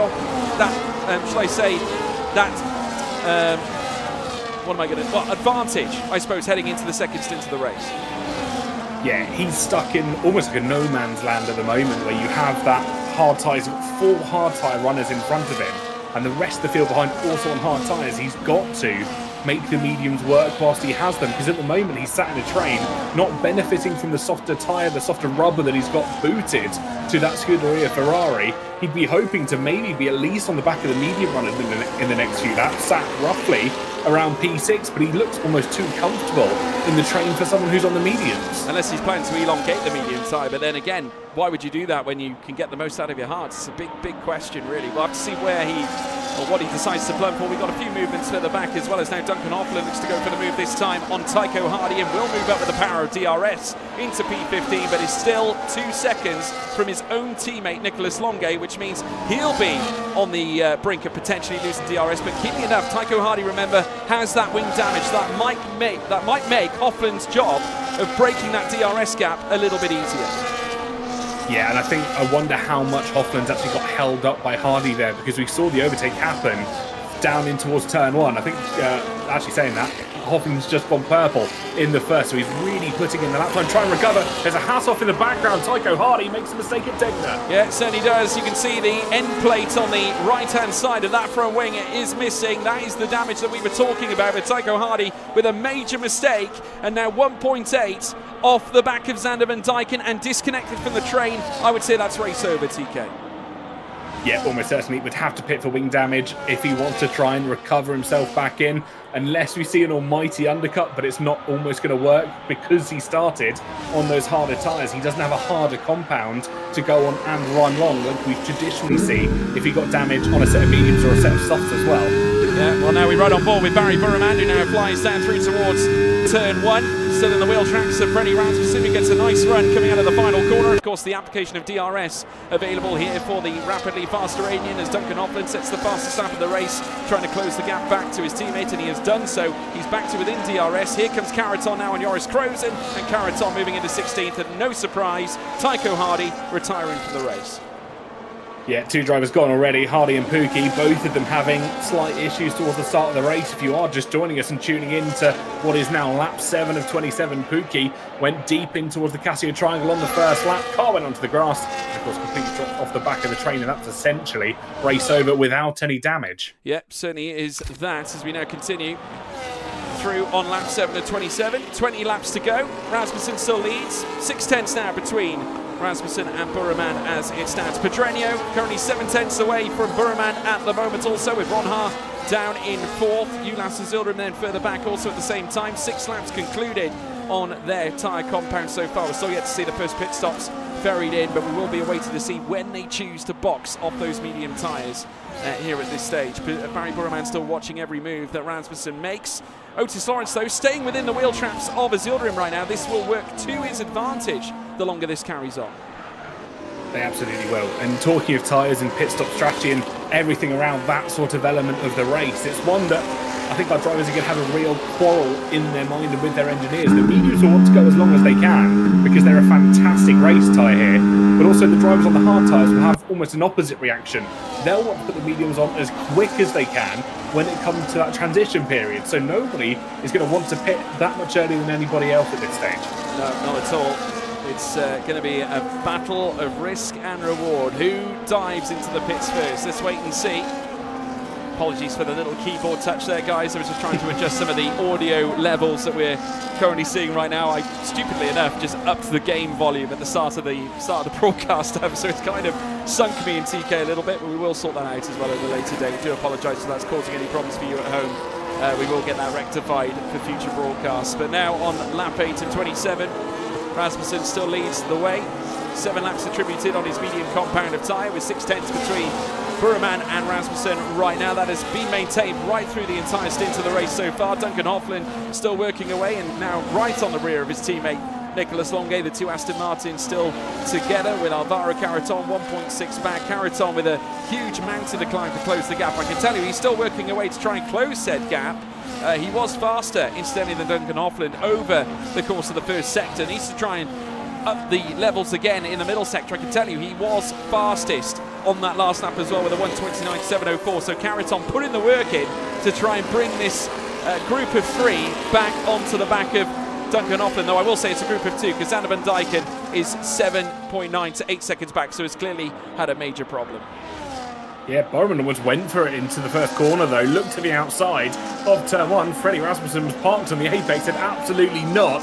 You're not making this move past, but I think it's a stern reminder for our race leader. The Scuderia Ferrari is well and truly in his mirrors. We have got a third DNF of the race. Zander bowing out on lap 9 of 27 into the pits, and an early retirement and an early shower. Yeah, obviously that is no surprise again. Obviously he was 8 seconds disconnected from the rest of the field, so coming in and retiring from the session. So we're now down to 17 cars here in this 27 lap race, round 5 of the PSGL Season 40 Championship as they come through the hairpin this time. Rasmussen, Burraman, Pedreño, your top 3. Pedreño having the race of his life right now as well. Obviously Williams need the points and it would really help them here. Pedreño can scoop together a brilliant result. Was of course a retiree back at Silverstone and has yet to actually achieve a single point scoring round so far this campaign. So I mean, if he was to net something together here, TK, it would be massive. It absolutely would, and those points obviously mean prizes when it comes to the grand scheme of the championship, but I think even just talking from maybe a confidence booster, that is going to come tenfold in his favour. Yeah, so I'd imagine it will be the last stage of this race where we see the heat turned up as Burraman goes a little bit late coming into the Casio Triangle chicane. We saw some tyre smoke there lifting up as now Pedreño gets a little bit closer to the Ferrari's rear, and now Burraman will cruise back to the rear of Freddie Rasmussen as now we see our first pit stop of the day, and it's John Evans. He's gone early, TK.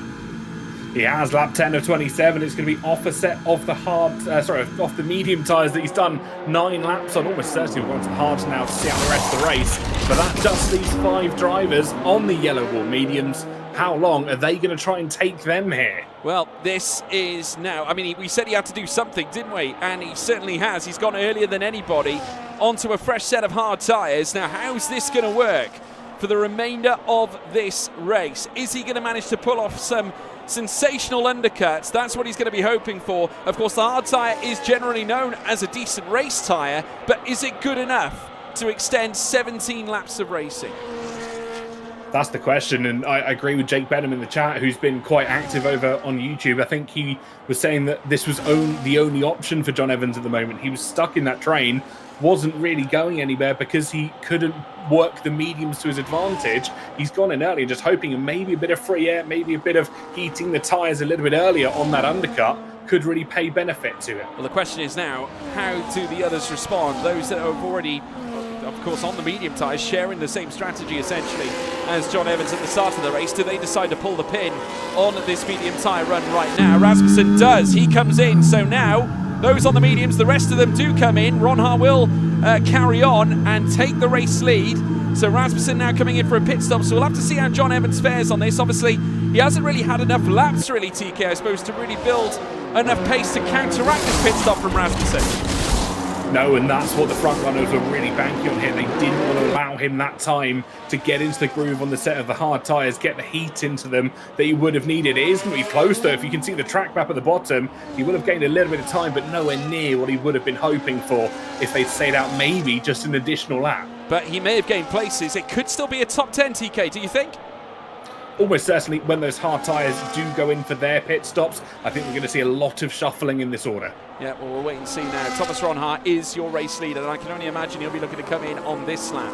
Surely. I think he's just looking to plumb for every advantage he can on the mediums. Maybe just trying to go a little bit faster in clean air. I mean, I suppose that's the reward that Thomas Ronhaar sees in all this. He's got clean air in front of him. Let's make use of these medium tyres.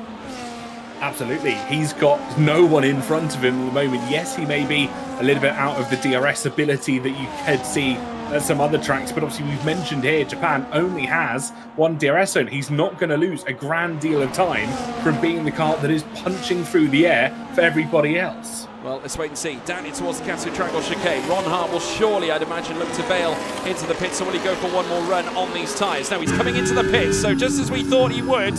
Now coming into the box, no speeding in the pit lane on his account. And he's not alone, because Ulas Zilrim comes in, so that'll be every single driver that started on the mediums coming in for a stop. So Ronhaar in the box. Where is Freddie Rasmussen? He's coming through. The Casio Triangle chicane will almost certainly retake that race lead you'd expect. It shouldn't be a surprise, but the big question, TK, will John Evans move ahead of Thomas Ronhaar? It looks like he might have had the speed down the start-finish straight. The question's going to be how quick can they get up to speed? I don't think it's going to be enough. If it is, they're going to sit right on the back of him. That Ferrari is nose to tail at the moment with warm tyres. Well, it may not be the lead. It may not be a top 5 in a net standpoint, but it might be enough for a top 10. Of course, remember, all those that are on the hard tyres have got a box on to what we believe the medium tyres, but surely that won't be until much later on, probably for another, 5 laps or so?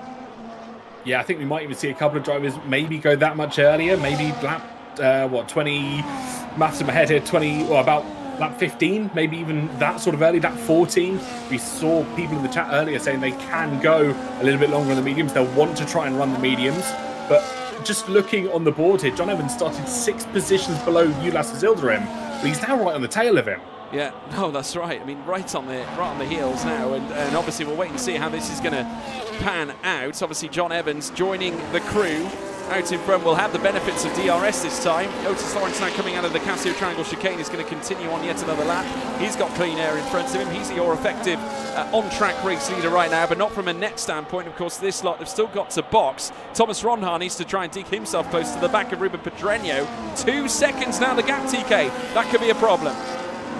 It could, and this could put a pucker in all of Ronhaar's plans. He would have been hoping to try and stay on the rear, benefit from what slipstream is available. I'll let the drivers do their own talking on slipstream, but especially when it comes to that singular DRS zone, it may be only one. It may be considerably shorter than quite a few of the other circuits that we see on the F1 calendar, but it is still so very beneficial. Yeah, well, Ulas Zilrim has just now gone past Thomas Ronhaar now, so it's P15 in the pocket of the Turkish driver who has competed at Lanavet, not only for F1 Sim Racing, but also in the realms of ESL R1. Packs a huge amount of pace, has represented FaZe Clan as well. Can you believe it, in the world of sim racing? Of course, FaZe associated more for your first-person shooters and other realms of esports competition. They joined, though, the Rensport platform and did race in sim racing. They called upon Ulas Azildrim to race for them, and has certainly managed to carry his weight of experience through the realms of Rensport, and also, as we would expect, through the realms of F1 Sim Racing as well. And he's back here at PSGL, once again showing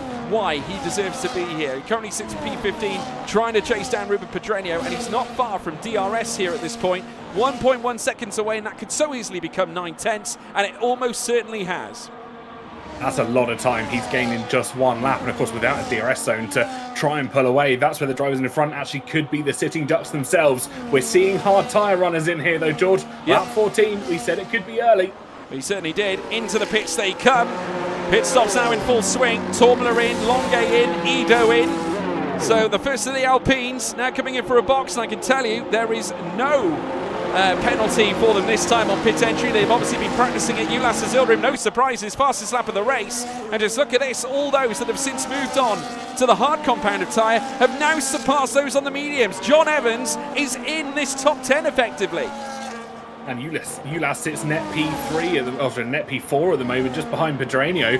He's making strides, and I think he's really going to have to put pressure on Pedreño in this lap to make the inroads, because he is flying out there. He certainly is. Now currently sat on 2 lap all tyres. A lap fresher than Pedreño, the Spaniard at the moment, representing Williams. Started the race, remember, P3 as the marker board takes a mighty smack as they come through the Degner corners once again. Azildrim now flying down through towards the hairpin bend, and a late run on the brakes there for Thomas Ronha, who very nearly found the RB's rear diffuser. That was close. Very, very close. I wondered if he was a little bit nervous in the cockpit, seeing recreations of what we saw in the Netherlands last time out. He'll be hoping to try and remain penalty-free here this afternoon after what was a good qualifying in all accounts. Yeah, well, now as they fly out to Spoon Corner, now they'll have the long run through towards 130R before they venture in towards the Casio Triangle chicane. And the pit stops now back underway, this time with Otis Lawrence coming in, the second of 2 Alpines coming into the pits. Lucas Blakely joining them, and Alfie Butcher. So the former McLaren driver and the current McLaren driver who joined them for last season's F1 Sim Racing World Championship now inside the car, as Otis now swaps onto a fresh set of medium tyres, and of course Blakely and Butcher will do the same. But now the rest of the field continue to swarm up, and it will be Rasmussen coasting through now into P6 with Buraman, Pedreño, Ozilderim, Ronha as well as John Evans. They're manacled together as they now cruise through the first sector once again. There was a little bit of a scary moment for Otis Lawrence as he peeled into the pit lane, tried to slam on the brakes to get the car slowed down, the rear end just sending itself sideways. He managed to recover it somewhat. I think he left himself a little bit of overcorrection ability, a little bit of extra space to make those minor mistakes, but it definitely wouldn't have been the most calm pit entry for Lawrence there. No, not at all. Well, I can tell you that he's right on the heels now of one Joni Tormler. Of course, Tormler representing RB in this particular championship in this race here at PSGL, is now Lucas Blakely. Looks to go toe-to-toe here with Josh Ido, and has managed to do so and move on through. And Ido with another problem, because here comes Alfie Butcher around the outside as they come up through towards 200R, and it will be Butcher into P16. Ido down 2 places, just had a little bit of a moment through the first and second sectors. Yeah, keeping on our front runners. Jano stays out. Julian's into the pits, though. Hard tyres coming off of that kick Sauber. We'll see where he pits in now, or where he rejoins that train. This will give us a good indication of where we're expecting Otmir to come out. Yeah, well, I think actually Josh Ido had a disconnection. He was out of the session. So unfortunately, that is why he lost those places. So that's really set him back, and he's 1.7, 1.8. Back from Alfie Butcher. Buraman now moving past the pit lane. Rasmussen still leads the way in terms of a net standpoint. Of course, Jarno Otmir still yet to box. So at the moment, Red Bull with one more pit stop to make. Duncan Hoffland in the Aston Martin as well, following the Dutchman Jarno Otmir, but 4.5 seconds behind. And just look at this now, the top 10 complexion ultimately shifting. It is still though Rasmussen, a net P1 position with Buraman, Pedreño, Ozilderim having a cracking race after a sensational qualifying session. Ronha, John Evans on his first start on F1 25 here in PSGL, also inside the top 10, and joined by Joni Tormler, also having a great race, with Otis Lawrence also on fresher medium tyres down in P10. Yeah, at this moment in time, though, the question should... Here comes Otis up the inside now straight away. This time on Joni Tormela, looking for that P9 spot. Wheel to wheel between both of the drivers that have now moved on to the medium compound of tyre. And Tormela may be fighting, but it won't be enough, because Otis Lawrence now kicks himself into life. P9 now, and chasing down John Evans. Here we go then, battles on. Lawrence is now the front runner of those that have pitted onto the medium tyres. He has the rubber advantage. He's got to put it to work. Does try and put it to work through 130 yards. They almost go side by side there. Lawrence is going to look late in the race into the Casio triangle. Can he get the car stopped? Contact between the two of them, and it's John Evans holding on for absolute dear life at the moment. He put the walls of defence up to John Evans. Otis has been caught before for maybe making some overzealous overtakes. Jarno Otmir continues around here on lap 17 of 27, and once again a look in the rear. John Evans saying absolutely not to Otis Lawrence. Now this of course costing John Evans potential DRS. He is falling now off the back of Thomas Ronhaar, more concerned about defending against this young Welshman right now. Here on lap 17, 10 laps to go, and Otis is outright pushing here. He's over 2.5 tenths away, trying to close up again as they now fly through towards Degner's 1 and 2. Ido has retired from the session, retired from the race. He had the disconnect. I think it's become a terminal issue for him. Yeah, I think it's understandable from this point. Otis Lawrence, though, looking to attack around the air. Oh, it's an up and under. Brilliant. Absolutely beautiful. Race, move of the race, no question at all. Otis Lawrence showing exactly why. He is Gotis Lawrence right now. An absolutely sensational up and under on John Evans. And now P7 in his pocket and chasing after Thomas Ronhaar. He's now got to try and set his sights on some very quick drivers up in front. But of course, he has that tyre advantage. He could try and put it to work now. That is sensational. What an overtake from this young man. The audacity, the sheer precision that it took to make it work.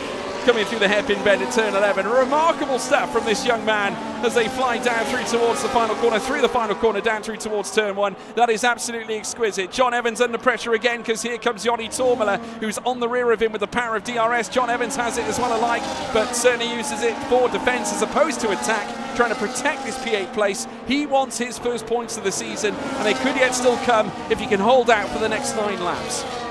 One thing I'm just keeping an eye on here was the gap between the rear train and the leaders at one point was about 11.5 seconds. Since Freddie Rasmussen's taken over the lead of the chasing train, that gap has jumped up to 15 seconds. I know what you're could saying. be enough to try and get Jarno out in front. What are you suggesting, TK? Surely I'm not some not collusion suggesting between the Red Bull drivers by any chance.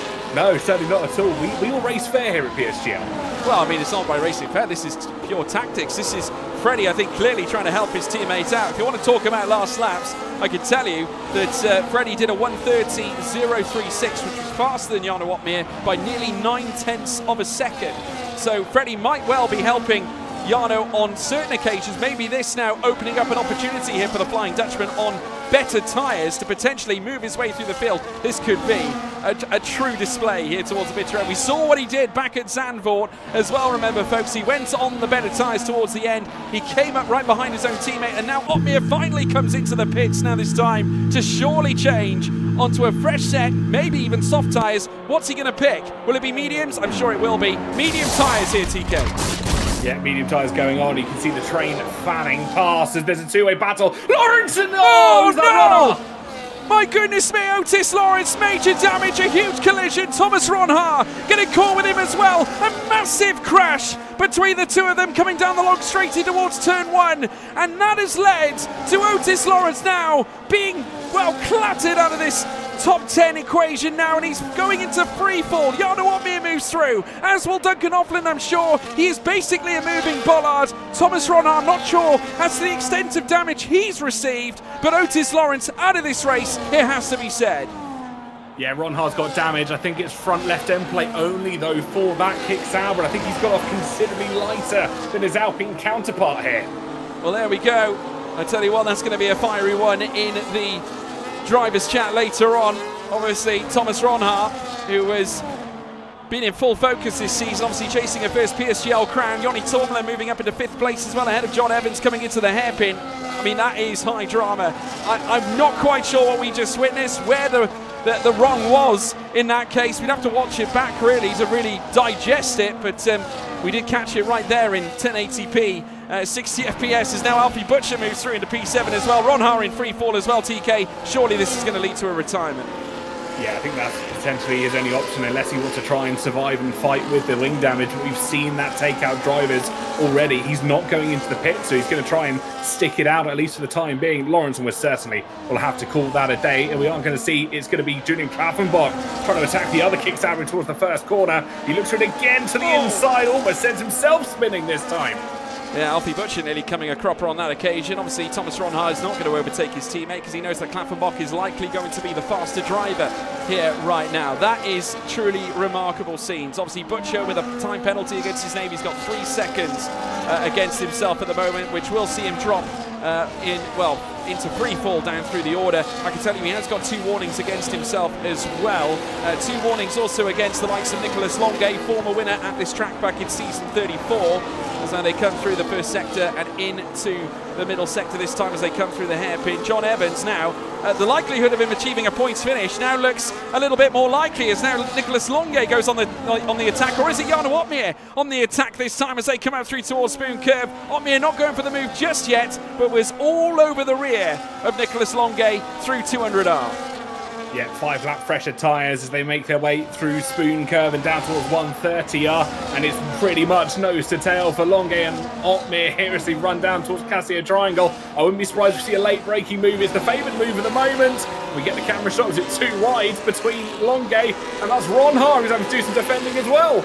Well, it's not the Dutchman that we might have expected, but it will be for Jarno Opmeer. It's P10 for him now, as the 2 Aston Martins very nearly collide. Duncan Hoffland now going wheel to wheel here with Longuet. Now once again, Jarno and Ron Har meet again. 2 Dutchmen now collide, coming through the first corner. Contact they'll make. Ron Har and Opmeer side by side through the middle. Now comes Duncan Hoffland, and past Ron Har he goes into P10. A trio of Dutch drivers fighting it out here in the first sector, and Opmeer takes P9.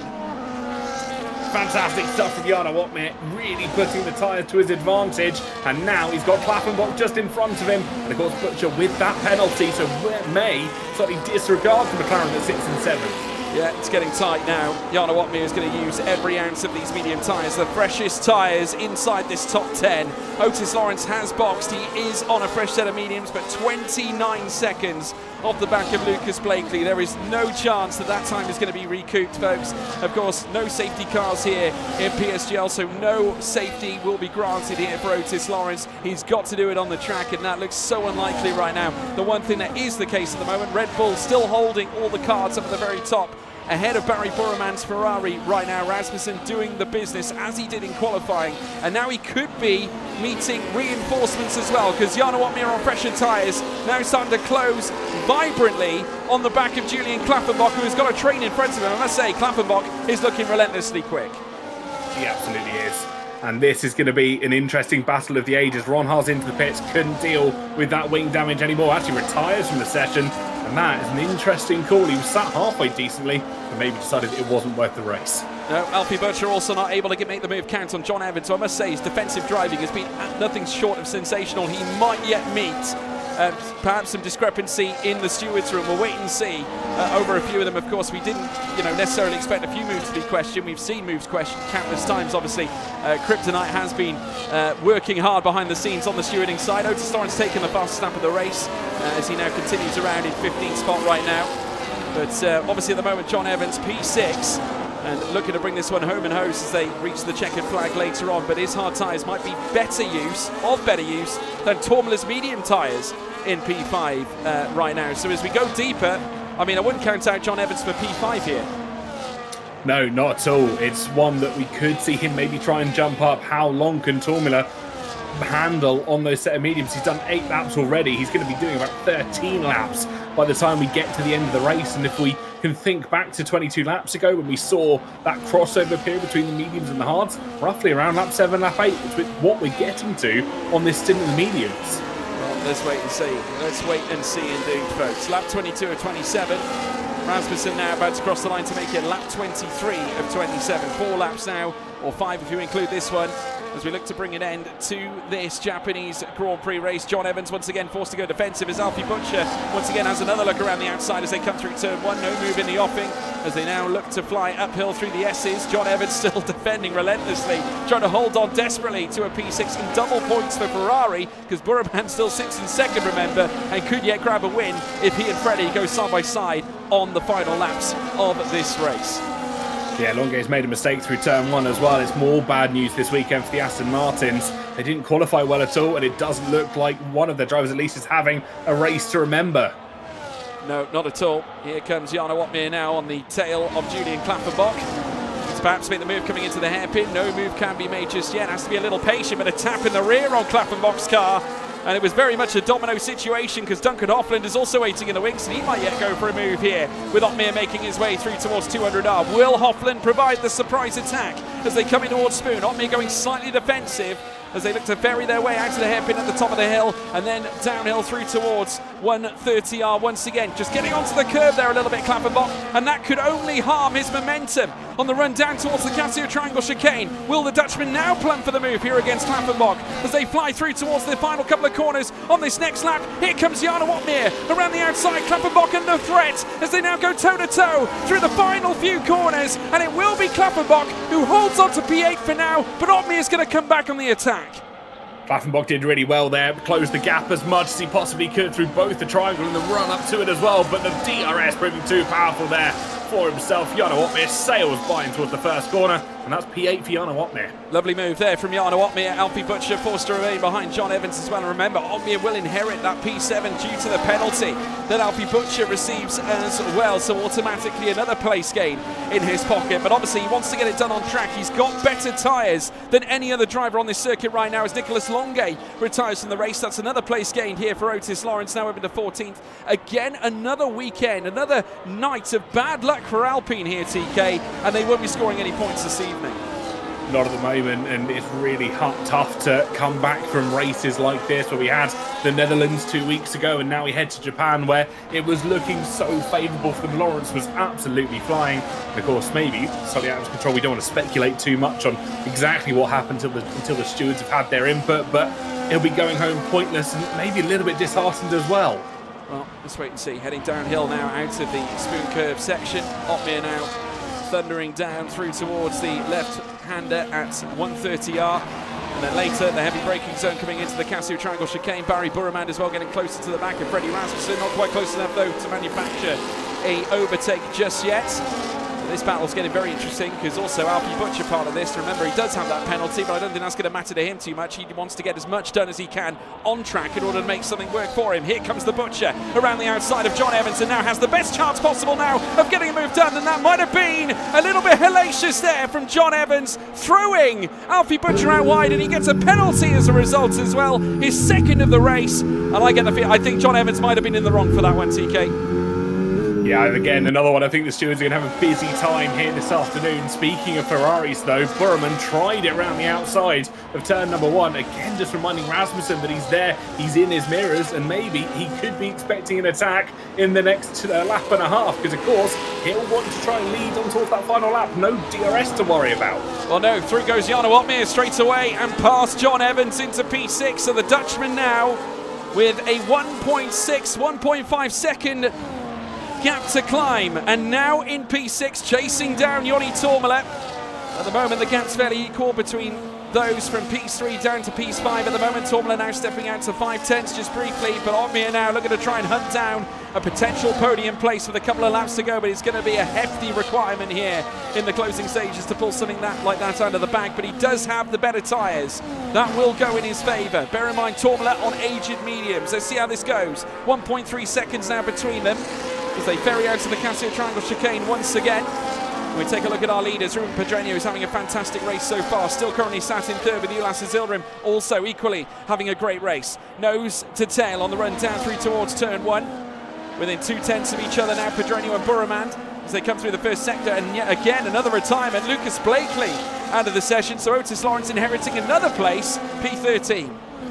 Yeah, still not enough for points, though. I think he'd been hoping for something slightly more. Just to reiterate something I don't think I'd noticed earlier in the Grand Prix, ULAS has got damage set up in P4. He's the leading RB at the moment. His teammate Yoni Tomla just sat behind him, not putting pressure on Pedrenio, but he's been racing with damage for a considerable amount of time, but he's still holding on there.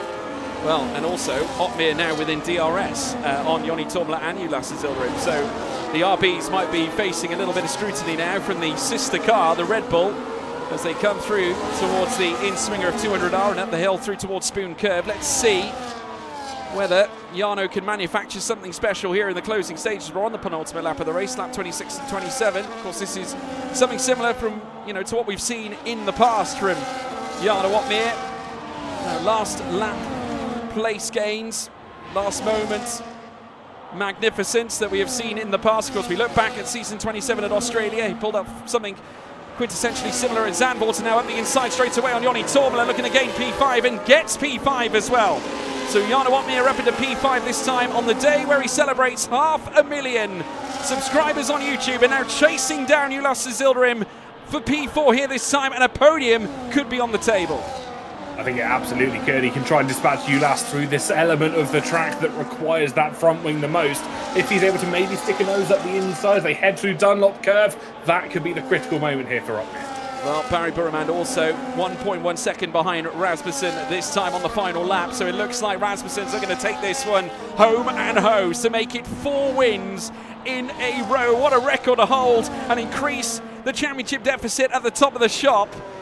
A truly marvellous performance here from the Great Dane. Of course, already a former F1 Sim Racing World Champion, but could become a first-time PSGL PCF1 champion.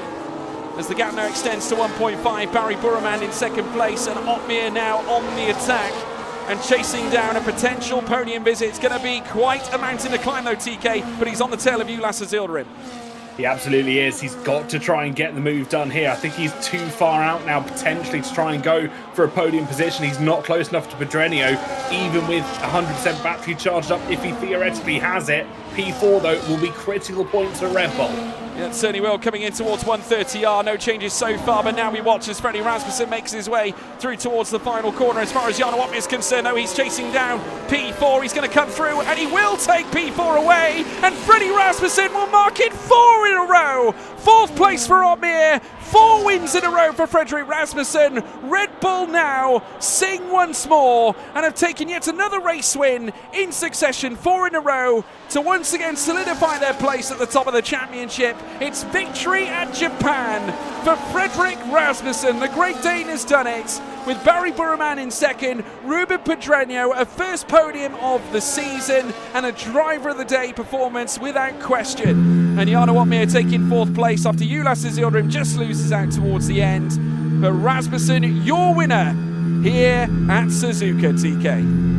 Fantastic race from Freddie. Started first, finished first. Was a near perfect performance. I think he missed out on the fastest lap by the barest of margins. I think less than half a second. So it could not have gone better for Freddie Rasmussen today. No, absolutely sensational effort from the Great Dane. Already an F1 Sim Racing World Champion, getting closer to potentially becoming a PCF1 champion here in PSGL for the first time. Generally, we don't see him perform like this in league racing. Something is different with regards to this man, this campaign. Very few go 4 in a row without winning the title. This is Jarno Otmir-esque from where he's won 6 titles in the past, and it could be once again going Red Bull's way, but for a different driver this time around. Frederick Rasmussen is your winner here at Suzuka, ahead of Barry Burremand in second place. Ruben Pedrenio finishes in third in a sensational podium visit, ahead of Jarno Otmir in 4th. ULAS Zilrim in 5th, with Yoni Tormela down in 6th. A great performance from Yoni as well today, and also ULAS. You've got to give credit to the 2 RBs. They have done brilliantly. Klaffenbach in 7th, a great day for him too, with Duncan Hoffland in 8th spot as well. John Evans on his return to PSGL, featuring in P9 ahead of Alvaro Caraton. What a drive from Caraton, by the way. Remember, evicted in Q1. Joris Krozen in 11th place. Otis Lawrence, Alfie Butcher as well, a retiree. We also say goodbye to Blakely, as well as Longe Ronhart, Ido Daikin, and also Tycho Hardy, Istvan Pukki alike. And obviously, big controversy around what happened to Otis Lawrence alike, TK. Truly a a phenomenal race filled with twists and turns. I mean, there's many talking points really to go through around that race. Obviously, congratulations Red Bull continuing their run. 4 races on the stretch now, with Rasmussen taking every single one of them. Great drive from Jarno Opmeer in terms of a recovery after going long on that initial stint. Obviously, the 2 teammates working together in a certain way. I've got to give credit, though, where credit's due to Ruben Pedreño. I think if I was to vote for Driver of the Day, I think he'd definitely be top of the list. Yeah, I think I'd agree with you somewhat in that he's had a fantastic race. Started down in piece 3, managed to kind of help his way and stay his course for the majority of the Grand Prix. But the other, like both Williams, have had fantastic performances. Carrot on up from 19th to 10th. Fantastic driving. Gains. I mean, yeah, I've been talking about that. 19th place it was, TK. He's not the only one who actually made gains as well. I mean, Duncan Hoffland finishing P8, 17th on the grid is where he started as well, I believe. Remarkable performance on his part. And John Evans making that, stint that really, in my mind, I didn't think that going on the medium tyre, being outside of that top end scrap, would help him. I thought he would be on the back foot, to be honest with you. I thought he was in the mix with a load of hard tyre runners. I thought if he doesn't get past those hard tyre runners, his strategy is done for. He went early in the stint. Of course, granted, he had to defend like his life depended on it, but he did, and it worked.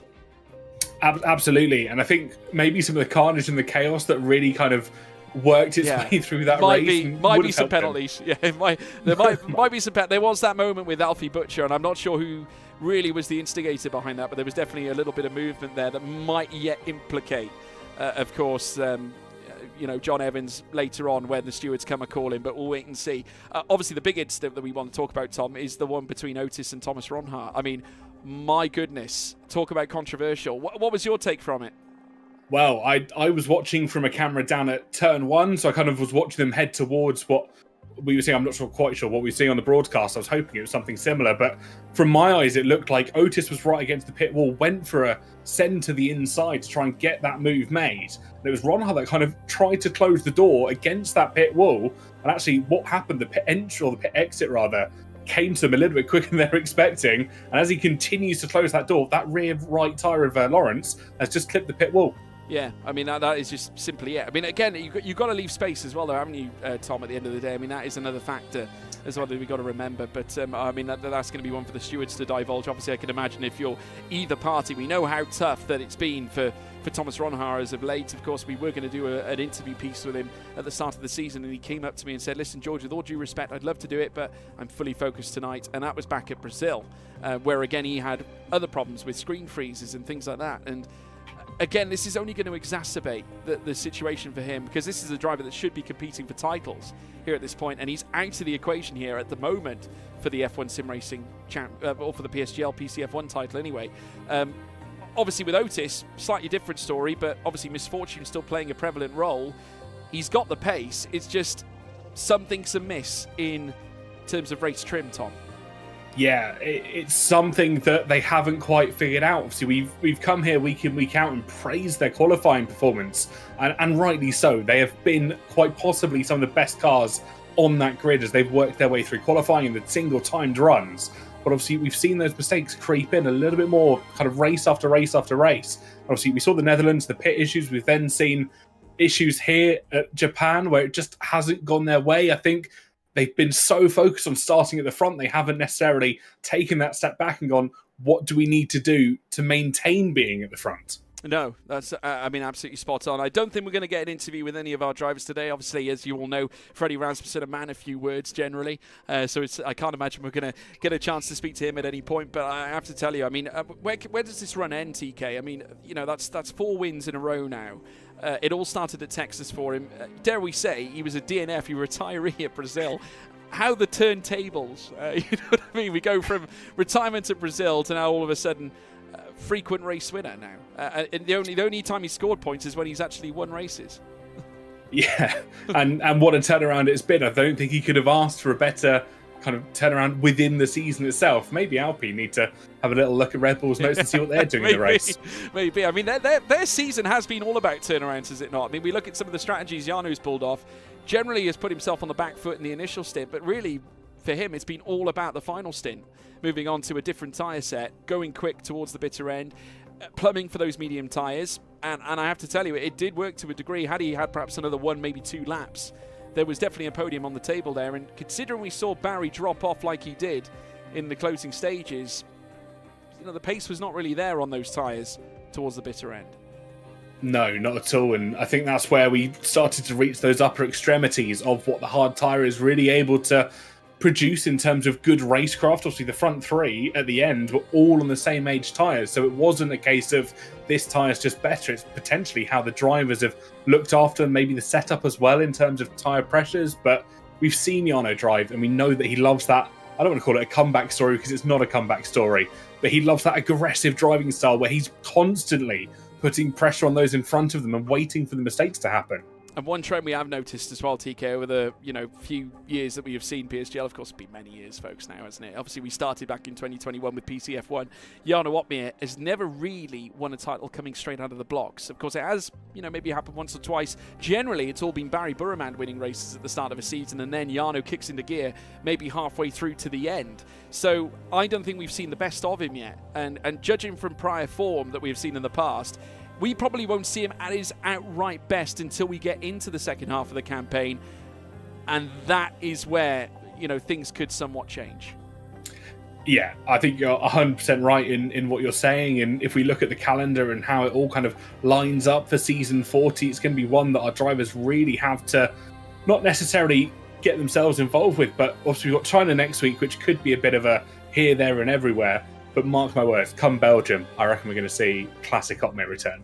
Yeah, and what a track to do it in as well. We have got plenty of racing still to come, folks. It's a pleasure to have you all with us. Just a little reminder as to where we go for our next step on the calendar. We will be heading to China for round 6, and that will be on September 3rd, in accordance to our graphic here in front of you guys. We then head to Belgium then for round 7, marking the midway point of the season we head into it. Of course, Jeddah then comes up after that, round 8 for September 17th, and then Qatar as we take another step into the Middle East on September 24th for round 9. Another break week then arrives on October 1st before we then head to Bahrain, maybe, depending on whether the track has seen an update to remove that bump at turn 4 for round 10, and Australia for round 11 then on October 15th before we head to Mexico as part of the final 3 rounds that we have, gracing us with its presence in rounds 12, 13 and 14, with round 13 being Vegas on October 29th, where we'll roll the dice before heading to Abu Dhabi for fireworks night,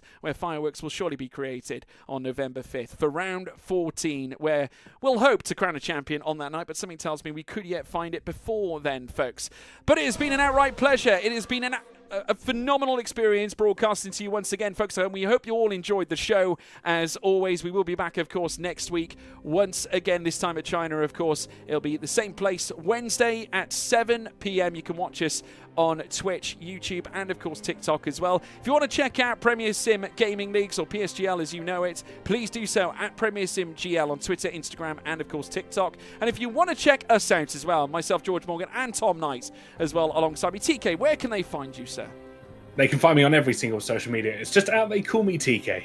There you have it. I call him that too. You can find me at George Morgan TV on Twitter, Instagram, and TikTok, and everywhere really. It's always the same at George Morgan TV. But folks, what a privilege it has been. What a race we have seen as well. Freddie Rasmussen a winner for a 4th time running, but does it extend to Shanghai, China? We'll find out soon enough. Thank you all for joining us, but until next time, it's goodbye.